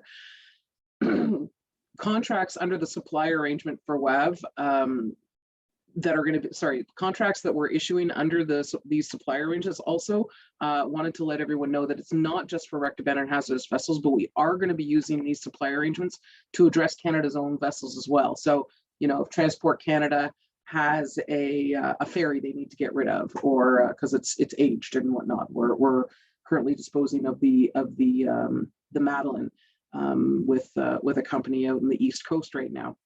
So in the future, that kind of disposal work will also go through these supply arrangements. Another important to note is about the work itself, is that the work is iterative. It won't be done in a day. There are going to be multiple contracts for each vessel that we're talking about. There's over 2,000 vessels and more being added to the list regularly. So the work is expected to go on for many, many years. And it's really important to note that, because as we'll get into, how you see businesses in your community fitting in today, might be different from how you see them fitting in, or they see themselves fitting in a few years from now. So there's different ways to participate. And there's different ways in which we can make that happen. So in the supply arrangements, obviously as what we call a prime contractor, or a prime would be if one contractor, one business is qualified under the supply arrangement to do the work, they'd be responsible for all the work under the contract. You could also have subcontractors that are responsible for just a specific aspect of the work. And that would largely be encouraged through the use of Indigenous benefits plans, which we've heard a lot about today. And I do plan on talking about it a bit more in depth, although I don't think I'll do as well as David did explaining it earlier on in the day. And then, of course, as we've talked a lot about, there's also the opportunity for joint venture, where two or more businesses with complementary experience and capabilities can join together to be a single prime and responsible for all the work under the contract. And in that case, the joint venture would need to qualify on the supply arrangement, just like a prime contractor would. And then, like I said, the focus is really, to look at how a business can grow their participation. Perhaps today, some contractors could be tomorrow's prime contractors once they've got a few disposals under their belt with a particular vendor. The great thing about supply arrangements too, and on that note, is that when you have a supply arrangement, all of the vendors who have qualified, and we sometimes you might hear me use the term SA holder. SA stands for supply arrangement, and an SA holder is someone who holds a supply arrangement. They have a supply arrangement. They are someone who could be a prime contractor for work that's issued under that supply arrangement. Yes, the terminology can get confusing. But the names of all those businesses is public information. It is information you can definitely get. So if as EDOs, if you're talking to businesses, there are easy ways to kind of get them names and contacts if they're interested in being subcontractors of who they should be in touch with. to kind of create those partnerships with vendors who have qualified already under the supply arrangement. So a little bit more. This is there's basically two main ways that we're using to direct work to Indigenous businesses. One would be directing tenders under the supply arrangements directly to local Indigenous businesses, which are qualified on the supply arrangement. And the other is by using Indigenous benefits plans. So we've got here a little bit of a grid that kind of shows, it's kind of a flow chart that shows how we'll determine which procedure to follow each time we issue a solicitation under the supply arrangement. So basically the first thing that happens is either Transport Canada or Coast Guard or whoever it is who's responsible for dealing with this abandoned vessel is going to identify a requirement. They are like, well, we've got this vessel, it's a high priority, we need to deal with it, we need to do some service on it. So the first thing, of course, we'll do is kind of note where in the country it is. Is it in the Nunavut settlement area or a modern treaty area? If the answer is yes, of course, the procurement will be in accordance with that agreement. And the second question we ask ourselves is there a business within that area that can do the work? If the answer is yes, there is someone qualified on the SA in that area, then great, we'll direct the tender straight to them. And if the answer is no, then the bid solicitation will be open to all the qualified businesses under the SA, under the supply arrangement, and an Indigenous benefits plan would be looked at for including. Going back to that initial question of is the vessel in the Nunavut settlement area or a modern treaty? If the answer is no, then we still then ask ourselves a question: is there an Indigenous business in that area that can provide the service? So we recognize there's a lot of Indigenous, traditional Indigenous lands that aren't covered by these agreements, and there's still opportunity to direct work there. So again, same thing. If the answer is no, then we'll look to include an Indigenous benefits plan, and if the answer is yes, then we'll direct the work to that supply arrangement holder. Hopefully, I'm not using too much technical terms. So quickly on Indigenous benefits plan, because I know we've talked about it a few times today, but basically they do work to increase Indigenous capacity in our case in the marine industry, and to grow the number of qualified Indigenous suppliers under our WAV supply arrangement. That's a key point for us. We know that there's not a lot of businesses, Indigenous or not, that are in this particular business, and we're trying to find every way we can to encourage an increase in the supplier base that we have, and in particular in Indigenous businesses.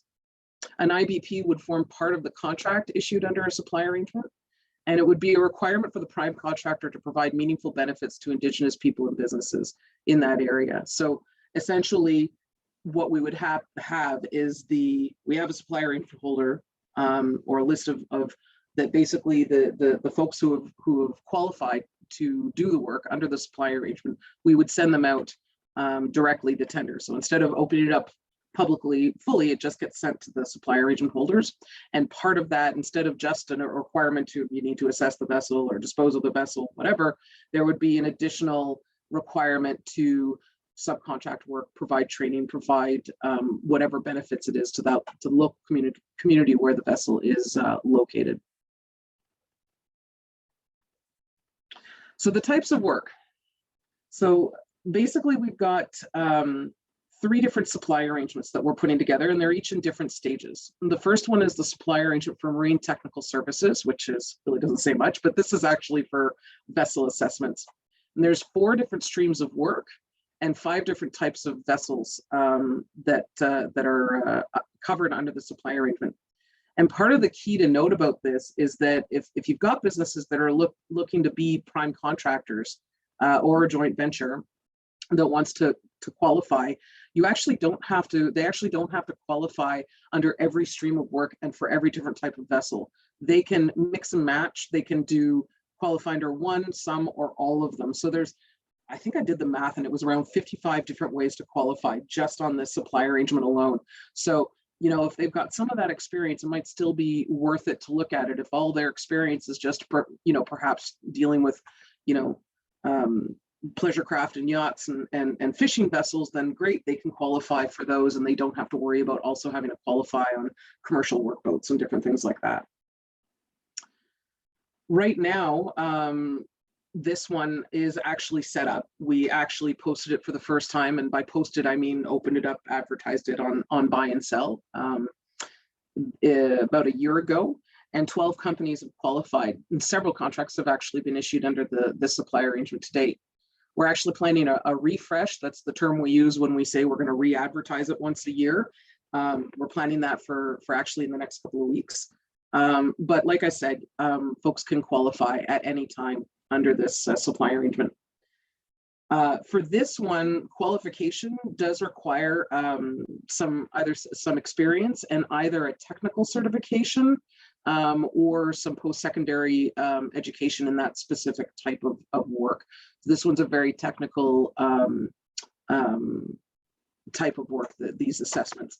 So the certification that I'm talking about is, I don't know if anyone, certainly before I started working in Marine, I hadn't heard of what a classification society was, but these are basically organizations that classify and provide building rules for building vessels, marine vessels. And you've got companies like Lloyd's Register is a key one that we tend to work through. So they provide certifications that like technical certifications that are similar to like an education type piece to say that someone is certified to do this particular type of assessment.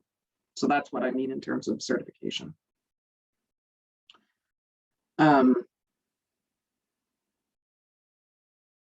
Next one. So the next one is the supply arrangement for small vessel disposal services, and this one is actually currently posted up to on buy and sell right now, and the posting closes on November 22nd, which is just next week. It's only a few days away, but again, I'll be a broken record.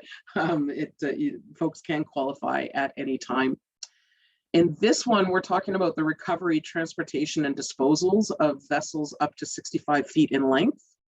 And we've actually broken this one again into two streams of work with the idea that that companies and organizations can qualify under one or both. The first one is for simple vessel disposal, and in developing this one, we really had in mind: are there companies out there, are there businesses out there that perhaps they've disposed of a car or an RV before, and in certain cases where the vessel doesn't have, I'll call marine complications, then someone who's got that experience should be able to do this work as well. So that's why we've got the two different streams. So the first simple vessel disposal stream really covers vessels that only require land transportation to move them. There's no or very limited on-water operations. They might have to break the vessel into pieces on the spot in order to be able to move it to wherever it's going to be disposed of. There might be a bit of pollutant containment, some cleanup of the vessel related debris from the site post-recovery, recovery of the vessel, that is. And the vessel won't contain significant amounts of hydrocarbons or hazardous materials. So again, it should really be like, there's a beat up RV on the side of the beach. I don't know why it would be there, but it would be going, maybe using a crane to lift it and maybe gotta somehow cut it in half to get it on a truck to ship it out and bring it to a waste facility or some sort of pre-approved site that Canada determines, let's bring it here kind of thing. The other stream is a bit more complicated. It's meant for vessels that are actually in the water. So it might involve diving services, stabilization of the vessel, on-water towing or transportation. It might involve refloating or raising or lifting the vessel within the water for submerged or semi-submerged vessels. And it could contain, and those vessels could contain significant amounts of hydrocarbons or hazardous materials to deal with. I should say that for qualification, in order to be pre-qualified on this particular RFSA, or sorry, request for supply arrangement, under the supply arrangement, vendors are asked to provide either a work plan that describes their experience in doing this type of work before, or if they haven't got that experience, but they've got certain ISO certifications, then they would be able to qualify based on that alone as well. The third one is probably our most complicated, most technical one, and that's the supply arrangement for medium and large vessel recycling and disposal. So this is for the recovery, transportation, recycling, and disposal of vessels over 65 feet in length. So the vast majority of vessels under WAB will be dealt with on the smaller vessel supply arrangement. This one will cover, you know, large barges. This one will be for disposal services. For, you know, our own vessels, a lot of them would go under this one. These kinds of vessels or ships, they actually have to go through what we call ship breaking, and can't actually be disposed of at municipal waste facilities. There's specialized facilities with specialized systems in place. There's a whole bunch of, I won't get into it, but a whole bunch of international rules to consider and follow in these kinds of disposal activities. So very different opportunities under these three different supply arrangements. And right now with that one, we're still in the middle of drafting it. It's actually out for review within the government, within our amongst our partner departments, Transport Canada, Coast Guard, and whatnot, right now for review. But we are planning an industry review for early January.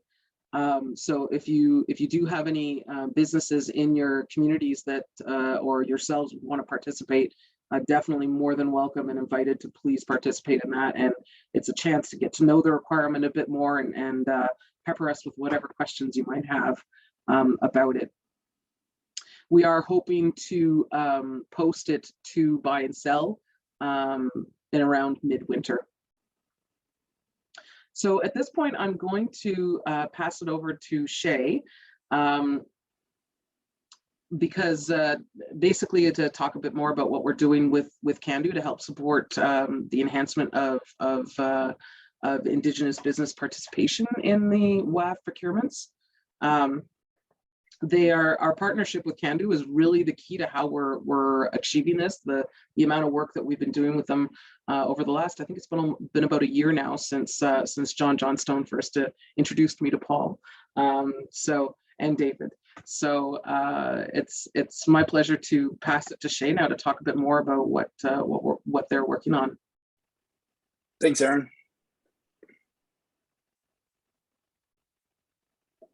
Good afternoon, everyone. As mentioned, we are working on an engagement with Cando and WAV. The objective is, obviously stated in its name, increase the successful participation of Indigenous communities, businesses, and labor in the national procurement strategy to address WAV. There's various challenges. So procurement of specialized technical and marine services. From an outside perspective, there's really not much awareness of the opportunity and how to participate. I mean, even myself, I didn't really know about the wreck and abandoned vessels program and the work that needs to be done and the various skills and capabilities required. So it's really raising awareness about the opportunity. And then for companies with supply arrangements, it might be difficult for them to understand how to participate in a meaningful way with Indigenous suppliers, meaning they don't really know where the capacity is for those subcontractors or Indigenous suppliers. And then obviously the opportunity, there's a strong interest from the Crown to include Indigenous benefits in WAV. And then there's likely existing capacity within the communities because there's a lot of skills and capabilities that cross over from other industries like heavy equipment operations, welding, general labor, you name it, it's all sort of involved within the process. So there's likely existing capacity within the communities to take advantage of this potential opportunity. Next slide.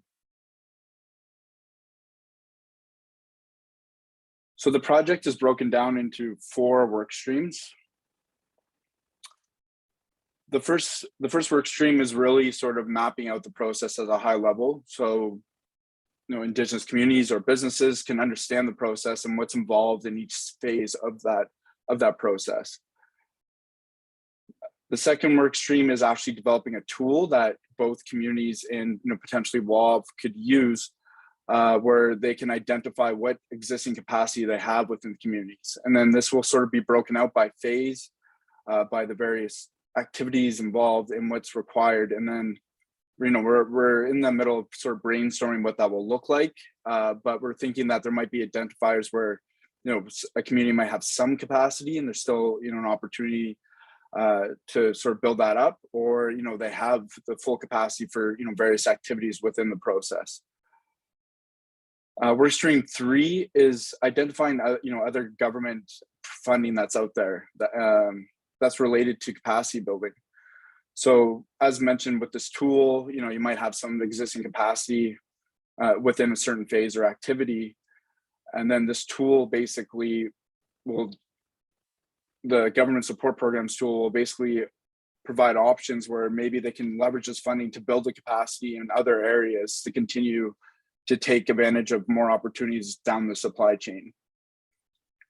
And then work stream 4 is identifying and engaging with Indigenous communities and maybe leveraging this tool to identify if it is going to be a prosperous opportunity for the community and the businesses within the community.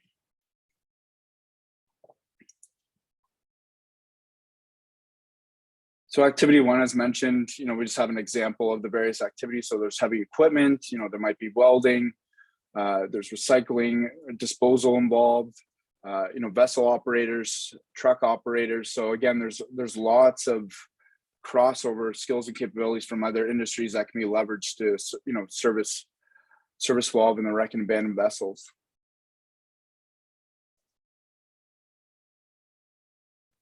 And then part of it is, like I said, we've broken it down into the various processes. So the vessel assessment is the first phase, vessel preparation, vessel transport, and then the vessel disposal.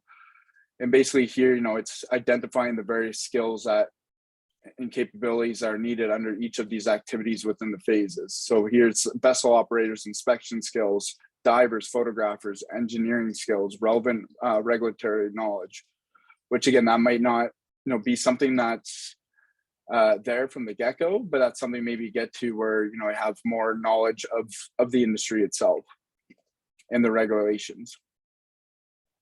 Here again mentioned, you'll see like vessel operators, divers, marine surveyors, environmental services. Again, those are a little more technical.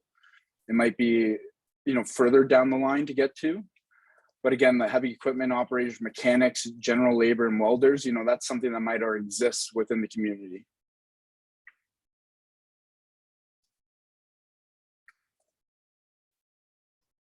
So the next steps of the projects, so we're, we are in the process of finalizing the final matrix. We are brainstorming around the concept of the tool and how to make it the most usable and what makes sense to really, keep pushing the needle forward on this opportunity. And then finalizing the supporting government programs document. So again, this would just really be a database of the various funding that is out there. And then finally, work with the federal government to articulate and implement a regional approach and engaging communities so they can leverage these tools. And then again, evaluate if this is a great opportunity for the communities and the businesses within the communities. Next. And then of course, Cando will be instrumental in getting this off the ground. So they'll be there to help you better understand the opportunity, help complete the community capability assessment tool and how to use it, and bringing communities to collaborate to increase capacity. So again, there might be an opportunity for nations to get together where there's a good synergy of the various skills and capabilities that exist in those communities. Assist in the development of the partnerships, including joint venture opportunities, share best practices, and then support the production of economic development and capacity building roadmaps to take advantage of the long-term opportunity presented by WAV. So ultimately, the long-term opportunity of this is, potentially for communities and businesses to get to be a prime contractor where, they can essentially do everything along the supply chain. And yeah, that's the last slide. Thanks so much. Thank you, everyone. So we're open for questions. If anyone has questions about the work or the program or how we're achieving it.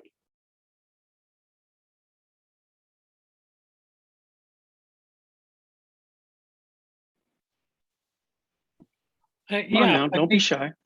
I have a question. now,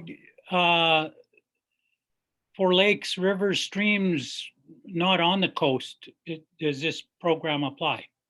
Yes, absolutely. Anywhere where there's water in Canada and there's a vessel that's causing a problem there, it'll apply. Great to hear. Now, I guess by region, you know, you have the Arctic, you have the two coasts and the interior. Are there any Indigenous organizations that are prime contractors at this time? Yes, we do have, I don't have the database in front of me right now to tell me who all is qualified, but I do know that there was, that Leah, who's on the call right now, did award a contract under the supply arrangement to deal with some vessels on Acosys Island, and I am having an old lady moment, and I'm forgetting the name of the company. I want to say CAMSC Inu. I want to say Leah, if you want to unmute and correct me, you are welcome to.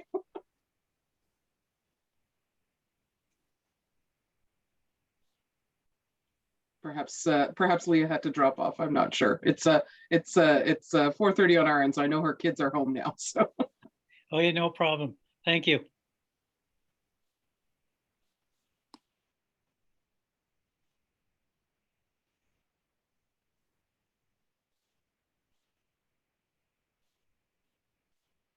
Anyone else with a question? Just wanted to remind you, I put it in the chat.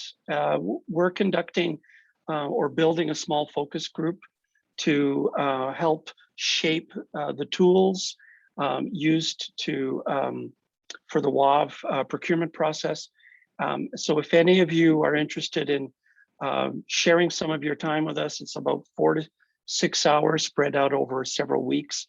So it's not during one big stretch, but spread out. If you're wanting to participate in that, you can reach out to me. I've included my email address, or also Svetlana Konoval at our office will both work you into the mix and send you additional information. There's been several e-blasts sent out to our membership on that, but I just wanted to remind everyone that there's an opportunity to help shape the community evaluation tools and the procurement process for WAV. Okay, if there are no more questions, then we're going to move on with David. David is back by popular demand regarding the future aircraft crew training, which is another significant. Okay, super. Thank you very much, Paul, for giving me the opportunity to have a chat again with you guys. And I'm always excited to talk about procurement and what's out there, especially these large procurements. You heard a lot about the future aircrew training. So just to let you know, historically, Canada has been the aircrew training of the world. And I guess that started up in World War II, where we were training fighter pilots during the war at the time. So they had a number of bases across Canada, especially in Indigenous territory. So this is carried on and becoming a NATO training center for years and years for training F-18 pilots, other pilots, or Eurofighter pilots, so forth, because we've got this vast amount of space to work with. So this bid has come up for renewal, and what this bid is tied in with, also becoming continuing being the NATO training center for fighter pilots, but and of course the ground is shifted where there's also an ITB associated with it. So what I'll do is you might revisit some of this stuff because I talked about it earlier, but I'll share my screen. And I think, where is it? I always get confused. PowerPoint slide. This is my other window. Okay. I think you should see it. Let me know if you see it. It's starting up. Okay. Wunderbar. And we have Okay. ignition. Oh, we have ignition. Okay, it's fantabulous. I'm just gonna find where you all are. Okay, great. So one of the things that you can talk when we talk about facts, let me just pull up. All right. So one of the things to talk about fact is they're all the way ITBs are rolling out. They're really where I said, which is Industry Canada, and ISCA, Indigenous Service Canada, and PSBC. They're basically working in conjunction with each other. I said is defining, the requirements of the ITB, which I'll kind of go a little bit further, the industrial technical benefits, which inside of there's an Indigenous benefits plan.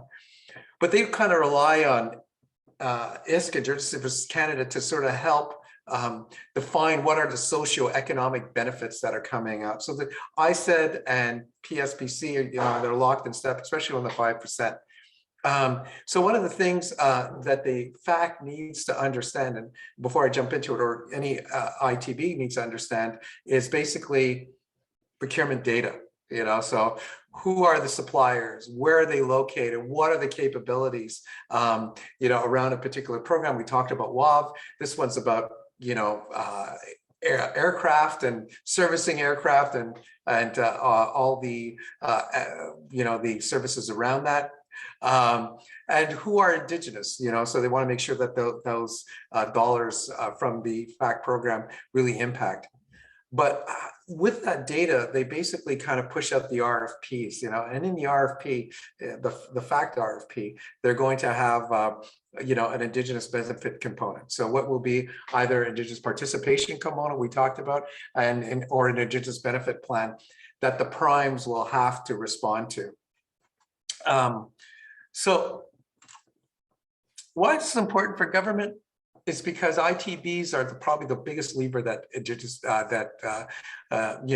basically government has to reach their 5% target. So just to give you perspective, they do less than 1% right now, and they were trying to, get to push at least $5 billion worth of Indigenous spend towards Indigenous businesses. So they're going to set aside contracts. They're going to use, the traditional set aside contracts, but they're also going to use these Indigenous benefit plans. They're going to try to push it down to the primes, especially with FACT. So how are they going to do that? They're going to, they built some flexibility in there. They're talking about being able to give joint ventures. They put it on their scorecard, the primes are looking at ways to, being able to incorporate Indigenous suppliers, or at least have their supply chain do that. So, and this has to be rolled up into their Indigenous benefit plans, their ITB response, so, and their value propositions. So what I'll do is I will, before I jump into it, what is FACT? I basically explained a little bit. So it's an IPB, it's a program for training fighter pilots, and the IPB is designed to bring economic benefits to the businesses, increase the possibility to compete for contracts, participate in employments. So it is a multi-year generational program. They call this a generational program, where you can start with, you can start on the program, or next thing you know, your kids are finishing the program. So it's like 20 years on. And this is not the only, program, but this is a big one that's happening in Saskatchewan and Manitoba. And in there, they're looking at inclusion on two fronts. One is primary, we don't build fighter jets and so on and so forth. We don't build engines, that's Rolls-Royce, or that's Airbus or Lockheed Martin that do that. But what we do in a primary field, we do have refuelers. We've got people that are working in the area that provide fuel, or they have other groups that can do. Since CCAB report, where they do what they call maintenance and repair and overhaul (MRO) services. So that's basically putting in aircraft technicians to work on the aircraft, and service the aircraft. And so there's a whole line of work that goes on directly related to the aircraft, other than supplying the aircraft.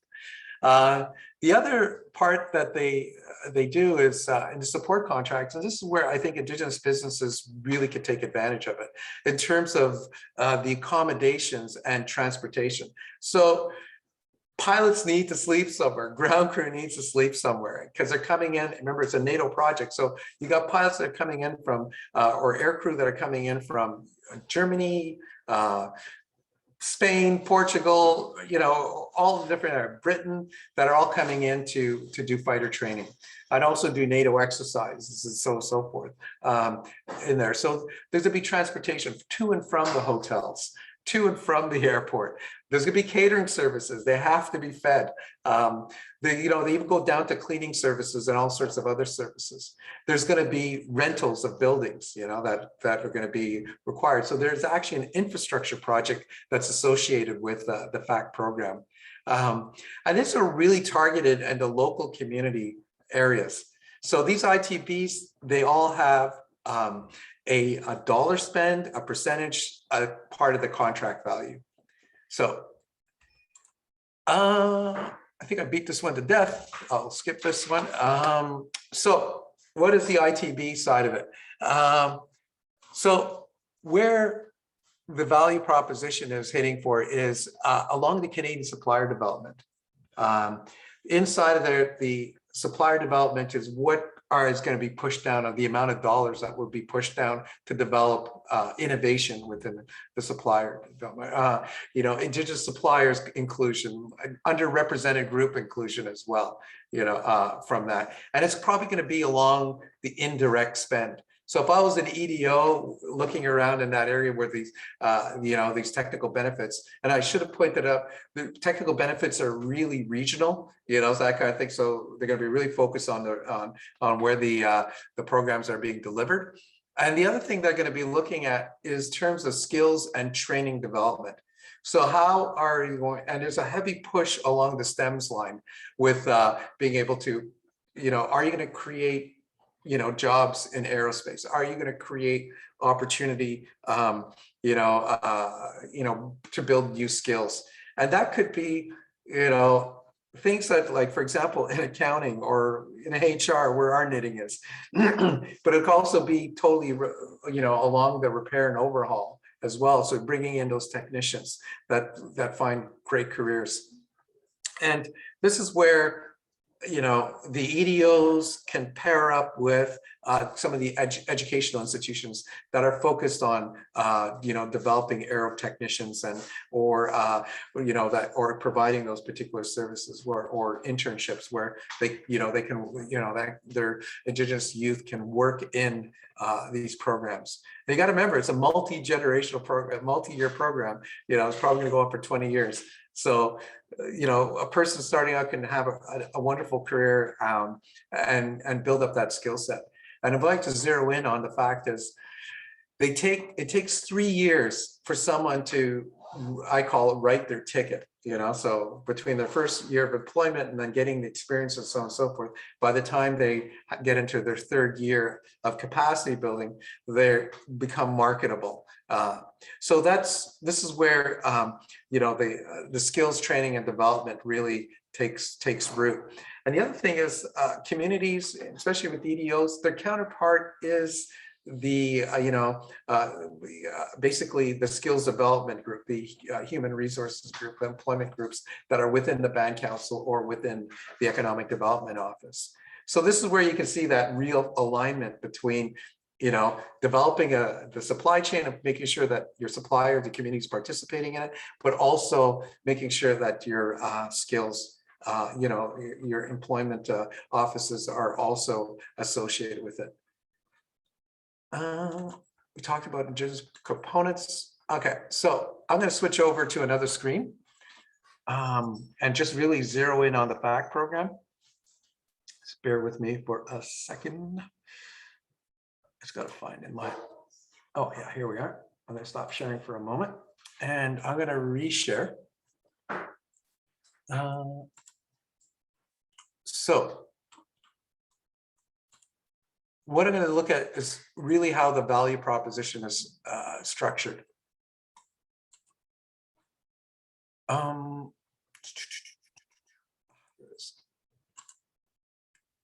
should be able to see my screen. Just let me know if you're okay. Yes. Yeah. Oh, good. Okay, great. So when you look at the value proposition, so I'm not making any of this up. Okay, this is really on the government website. I hope it's up to date as well. But generally speaking, the value proposition, they basically have 4 pillars, which I showed to you a little bit earlier with the skills development and so on and so forth. So this is where the primes have to build up their, how they're going to bring value to their ITB. And when you look at the scoring, on the way they're scoring, they have these rated criteria that they call it. So in other words, there's some mandatory criteria, then there's rated criteria where the government's going to try to look for the best solution. And R2, one of the rated higher ones, R2 is supplier development, and skills development is relatively new, at the time these were developed by ISED. So when you look at it from the standpoint of R1 and R2 with these rated criteria, supplier development is a medium, and what they have these things they call KICS, key. Oh, good Lord, I'm having a moment too myself. It's probably late in the day, but generally speaking, that's basically their scorecard. There's key. Oh, good Lord, what is the name of it? Please feel free to help me out here, Aaron, or anybody. Oh, here it is. Key industry capabilities. Here it is. KICS that apply. So the KICS is really where the primes are zeroing in on in terms of being able to respond. So when you're going to be talking to primes, they're going to be talking about KICS, and they'll be talking about how you would be able to respond to it. And this is where they're going to be incentivized in order to meet these requirements on these, on these KIC values that they're looking at. And sometimes I remember talking to Airbus on this project, and they dropped out, but they looked at, what kind of multiplier that they're going to get. And some of these programs have multipliers. So in other words, what they do is that if they do $1 million worth of spend, if you spend it on an Indigenous business, on reserve, and it's a woman-owned business, you got these 3 big drivers along those lines, that $1 million is worth, $5 million. So that's a real incentive for the primes to basically turn around and get particularly engaged on us. So if I look at the, just the one here that they put a lot of value on criteria 5, they're looking for these workplace integrated programs, cooperative education, apprenticeship programs, new skills development, post-secondary institutions, so on and so forth. We're really good at this. This is really in an economic development person's wheelhouse, And oddly enough, this is where the businesses are coming back and saying, hey, we really want to be able to respond to that. So I will talk a little bit about who are the last. This is the current status. Companies like BAE, Airbus, Lockheed Martin, Space Group, they're originally on the qualifying list. They decided to drop out. So the last 2 people that are standing actually is Leonardo, Canadian Aircrew Training, Babcock and Leonardo. So Leonardo builds helicopters. They're an Italian company. Babcock is a British company. They build submarines. They do a lot of space defense work. Skyline is an agreement, or sort of a partnership between CAE here in Montreal and a company called KF, and they are the incumbents. So they're the ones who are that are basically delivering the services right now, where their contract's up for renewal. So these are the 2 companies that are coming and probably knocking on your doors, around the, where these projects are being delivered. So where these projects are being delivered is basically. So just the contract expiring soon, these are being delivered in Moose Jaw, Saskatchewan, Southport in Manitoba, and in Winnipeg. So these are the three places, and this is where the ITBs are going to be centered around for fact. So being an EDO or something, I'd be kind of looking at, okay, I'm in that sphere of influence. If you also could look, and I was looking at this a little bit on terms of a nation-to-nation relationship, or you know, community-to-community, and looking at joint ventures. If you want to be able to participate on it, I would, king for a day, I'd be trying to find out who their supply chains are. You know, who's doing their services right now, who they're partnering, and then maybe reaching out and doing a joint venture, because there will be an ITB, you know, inside of it. There is one, and they have to be able to respond and develop the Indigenous benefit plan. I'm going to be, I think I've got a bit of a time crunch here, but I just wanted to be able to show you one more last thing. Besides, oh no, second. Where we are today. And we've gone through all of this stuff, you know, so the implementation of so right now they're into the solicitation, they're looking for the proposals. I think they are delayed right now. So they're building their ITB strategy. Where the Leonardo and Babcock and Leonardo and Skyline are they're really reaching out to the communities and trying to find out what the capacity is. They're trying to understand where they can fit in and develop it, looking at how they can maximize that that R5 and that R2 you know, criteria as well. But it's not a handout. So don't look at it from that point. You still got to qualify. You still got to be able to provide that value. You'll be trying to look at your strategy in terms of how, you know, the business can participate. So I'll leave it at that. If there's any questions, I'm more than happy to answer them. Fantastic, David. Are there any questions related to the FACT program in the last 3 or 4 minutes? Someone has some Presley? comments here. Yeah, I worked as the Indigenous liaison for Manitoba Aerospace. That's a sectorial association. Mm-hmm. Two points. First is my job primarily was to bridge the gap between our communities and the aerospace industry. I spent probably more time with the member companies of Manitoba Aerospace than I did with people from our community. The focus was really on making them aware of the language and the culture of our culture and language, right? And what some of the core values are that we have around work and community and stuff like that. And it was so much more necessary than working with our people and saying, hey, go work in the aerospace industry. The other thing too is Manitoba Aerospace has great partnerships with organizations from our community and great training that happens. So if you're looking for procurement, I would make friends with the industrial sectorial associations that are out there, because they will be a good resource. And a lot of them are really reaching out to connect with our community too. So look at those organizations nationwide, whatever the sector is that you're interested in, you might find something. No, you know, it's I'm glad you brought that up, Bentley, because if I look here in Montreal, Aero Montreal is really deep into it, and the sectorial parts are, but they are struggling on how to work with Indigenous communities, you know, and their membership is struggling to work with Indigenous communities.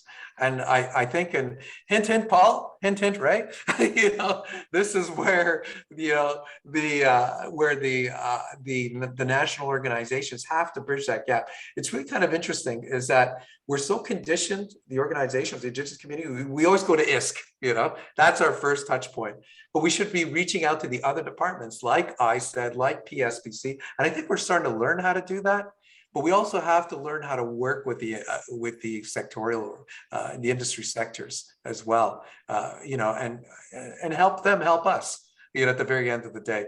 Because the biggest pushback when I talk to government is, you know, the biggest thing they ask me, I don't have the data. I don't have, you know, and I can't, and industry goes to government saying, give me the data, give me the information that I need to build an IPB. And when they don't get the answers, they start watering it down. You start looking at the radar requirements. Before it was 10%, 10 points. Now it's 3 points. And sometimes I've seen them drop down to 1 point. And, at the end of the day, the guy says, okay, I'll risk it. I won't worry about it. So but when that dialogue happens and you can feel the pressure from both the industry and from the community, the rating criteria stay high, and it could actually make or break a proposition, because they're going to go for dollar for value. They're going to be very, very close, in terms of, how much it's going to cost the government and so on and so forth, and what kind of new benefits they're going to bring, from technologically. But when that community environment comes, the supplier capacity or development, supplier development or human resource capacity, if the number stays high, it could push it over the top, over wins. And believe me, for CA, for Skyline and for Babcock and Leonardo, who's the new kid in town who want to get a foothold in Canada, this is high stakes for them. So, and that's why it's incumbent of us as a community to start getting involved and showing our voice, not only just with government, but on all levels, but also with the industry sectors as well. Yes, and if That's I may, David. Mm-hmm. Yeah, well, and in the province of Alberta, we have the Alberta Indigenous Opportunities Corporation now that is purporting to have Indigenous communities or ECDEV Corps or business arms own some major projects. Well, they say that, but what's happening is, it's the 5% or whatever, right? To fulfill the impact benefit program, which is good, which is fine. Don't get me wrong. At least it's something, right? I think where we need to go is to the ownership part. And there are some companies, some non-Indigenous companies that are recognizing that. They're saying, okay, we're going to come to the table. And some are offering 50-50, right?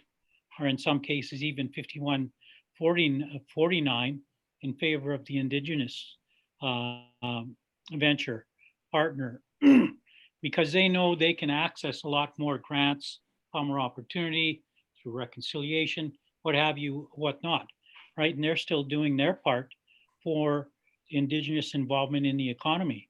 And I think that's where we've got to get to, is more of that ownership talk. We got to get into the boardrooms, be the decision makers, rather than just take the 5% and be happy with it. Yeah. Mm-hmm. I absolutely 100% agree. And I want to push the envelope a little bit further, Ray. I was talking to Terry Goodtrax a couple of weeks back, and Terry pointed out to me, he said, the majority of Indigenous communities, or businesses in Indigenous Inc., let's call it, we're a very service-oriented company. We provide a lot of services and so on and so forth. There's only a few of us that are doing manufacturing. So this is where I see these particular ITB programs and supplier development say, how do we, we have land and we have people, at the very end of the day. Could we do these particular joint ventures, or could we bring in a Leonardo supply chain onto reserve, or to be participating in that? And this is also part of that equation.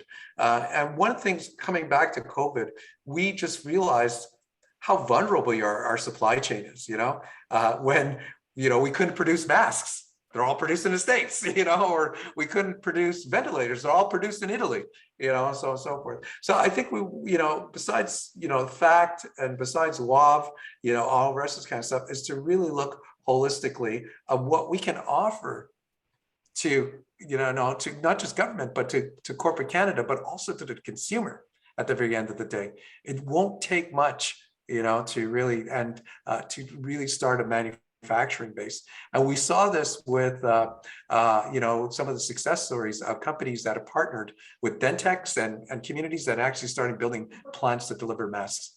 But, change is good, so I think that's one of the outcomes of the pandemic, and one of the outcomes we should be pushing for, to have ownership at the very end of the day, to be able to manufacture, to participate. So anyways, I'll leave it at that, and I will pass the floor back to Paul. Thank you so much again for the Thank you, opportunity. David. Thank you so much. We have Musham Rick is with us, so we're going to move to Ray for his final comments, and then over to Musham Rick Lightning to close out the day. Ray. Well, yeah, I mean, Cando, like many other organizations, you know, we need to, you can't manage what you can't measure. I think Peter Drucker coined that phrase. Same with us. So we hope you really learned a lot, got some enhancement and in what you do, and created some knowledge so that these opportunities can become real, and we're here to help and let you know that we're here to help you any which way we can. But if you can help us too by letting us know how we did. Was this useful? Should we do more? I think that's the that's the takeaway for us, is that we want to continue to do more, because this is going to be a growing area. You know, and like I mentioned before, I think it offers itself up as a real catalyst to get into the game around procurement at many levels. So thank you for everybody attending. Thank you for all the presenters. Thank you, David, for your insight as always, and all that you do, not only for Acosys, but for Cando as well, and a number of other organizations. So yeah, thank you everybody involved. Paul, great job emceeing. And yeah, we'll turn it over to Musham Rick.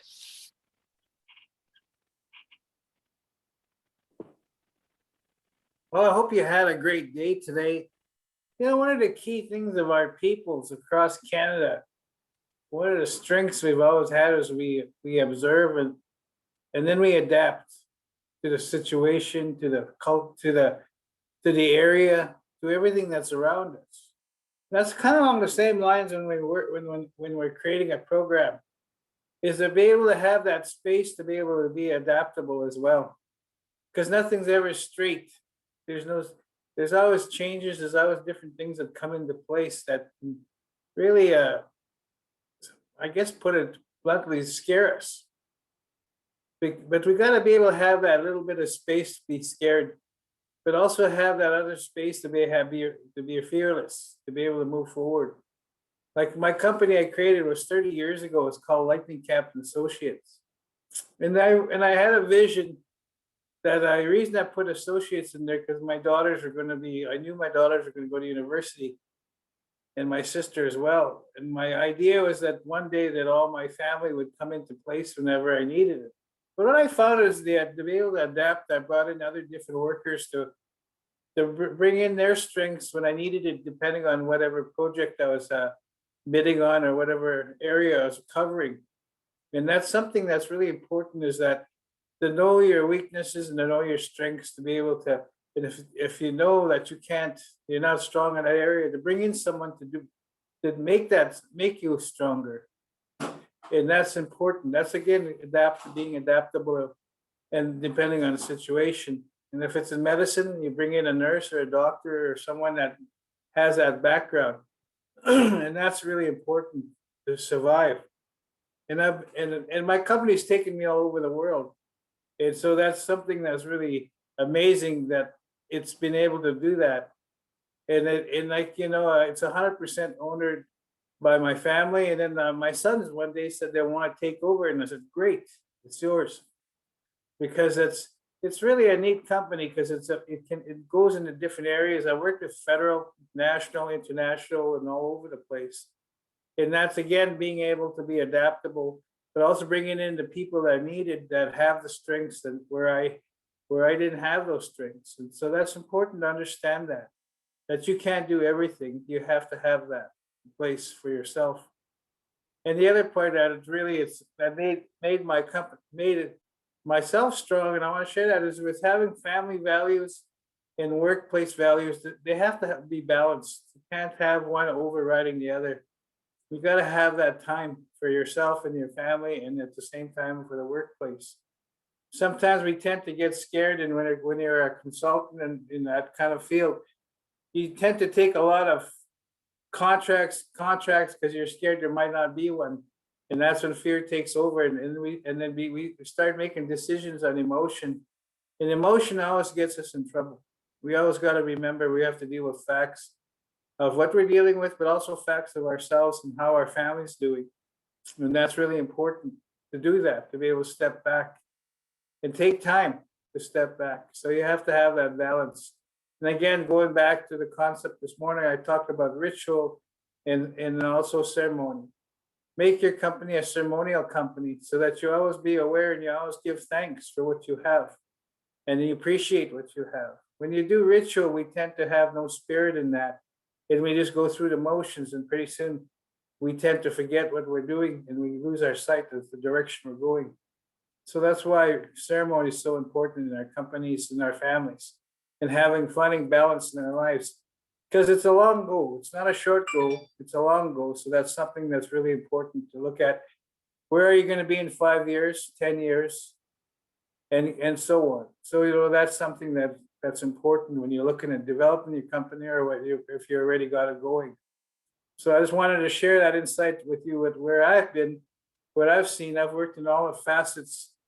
And one of the things, the last thing I'll share with you is, like, when you're dealing with a company, sometimes I always tell, like, lately I've been working with a lot of researchers. They've been asking me about doing work on reserves and stuff like that. And I tell them, go to the reserve, go meet the people, bring your families there and get to know them, have that emotional contact so that you're not outside looking in. And that's so important. That goes with corporations or any companies you're working with. Do the research and do the homework to find out what you're getting yourself into. And that's really important, because look at the legal framework, look at the technical wording, and all those things are really important, because when you're walking down a road. So I just want to share that with you. I'll say a closing prayer for everybody, that we have a good life, and that, be safe. The virus is still around, and it's changed our world in the last 2 years. It's not only, the whole world has changed. Unfortunately, we lost many, many people. And so this prayer is about them and the people that have lost their family members and stuff like that. And that you have the road to be strong, and that it'll be lighted, and that you all be successful in 5 years and in 10 years. So that's what I'll be doing. Thank you. Excuse me. Hano tavi ma se watsi and haraskamin mi nagisita ago matat sumatok tamanos. Pasagam ni chaisino guistawa paksita just giwe non te skate mo. Naganwe skate mo ne wagiwe te mokaskiwa. Pitigwetatsik ekte wigowa. Westige wa patte moktas no that's now te tok mo ko matoskiwa. Ut na mawane te mon sexun. Wes wa patte mo wes pehte mo wes big school. Hugo magwesem not tawi ma se watsi and so aim na ni chaisino kota pisto tapu. Ego sa gama ko ay sino na wani hat sa kay sino nagataskid so man gawis to wow. Imsta Jaime ok megwats. No tawi ma se watsi gami na naskamanan. Kitakis ka wa patte mo. Naskamin stehe no tawi ma. Hi. All my relations. Thank you. Thank you, Rick.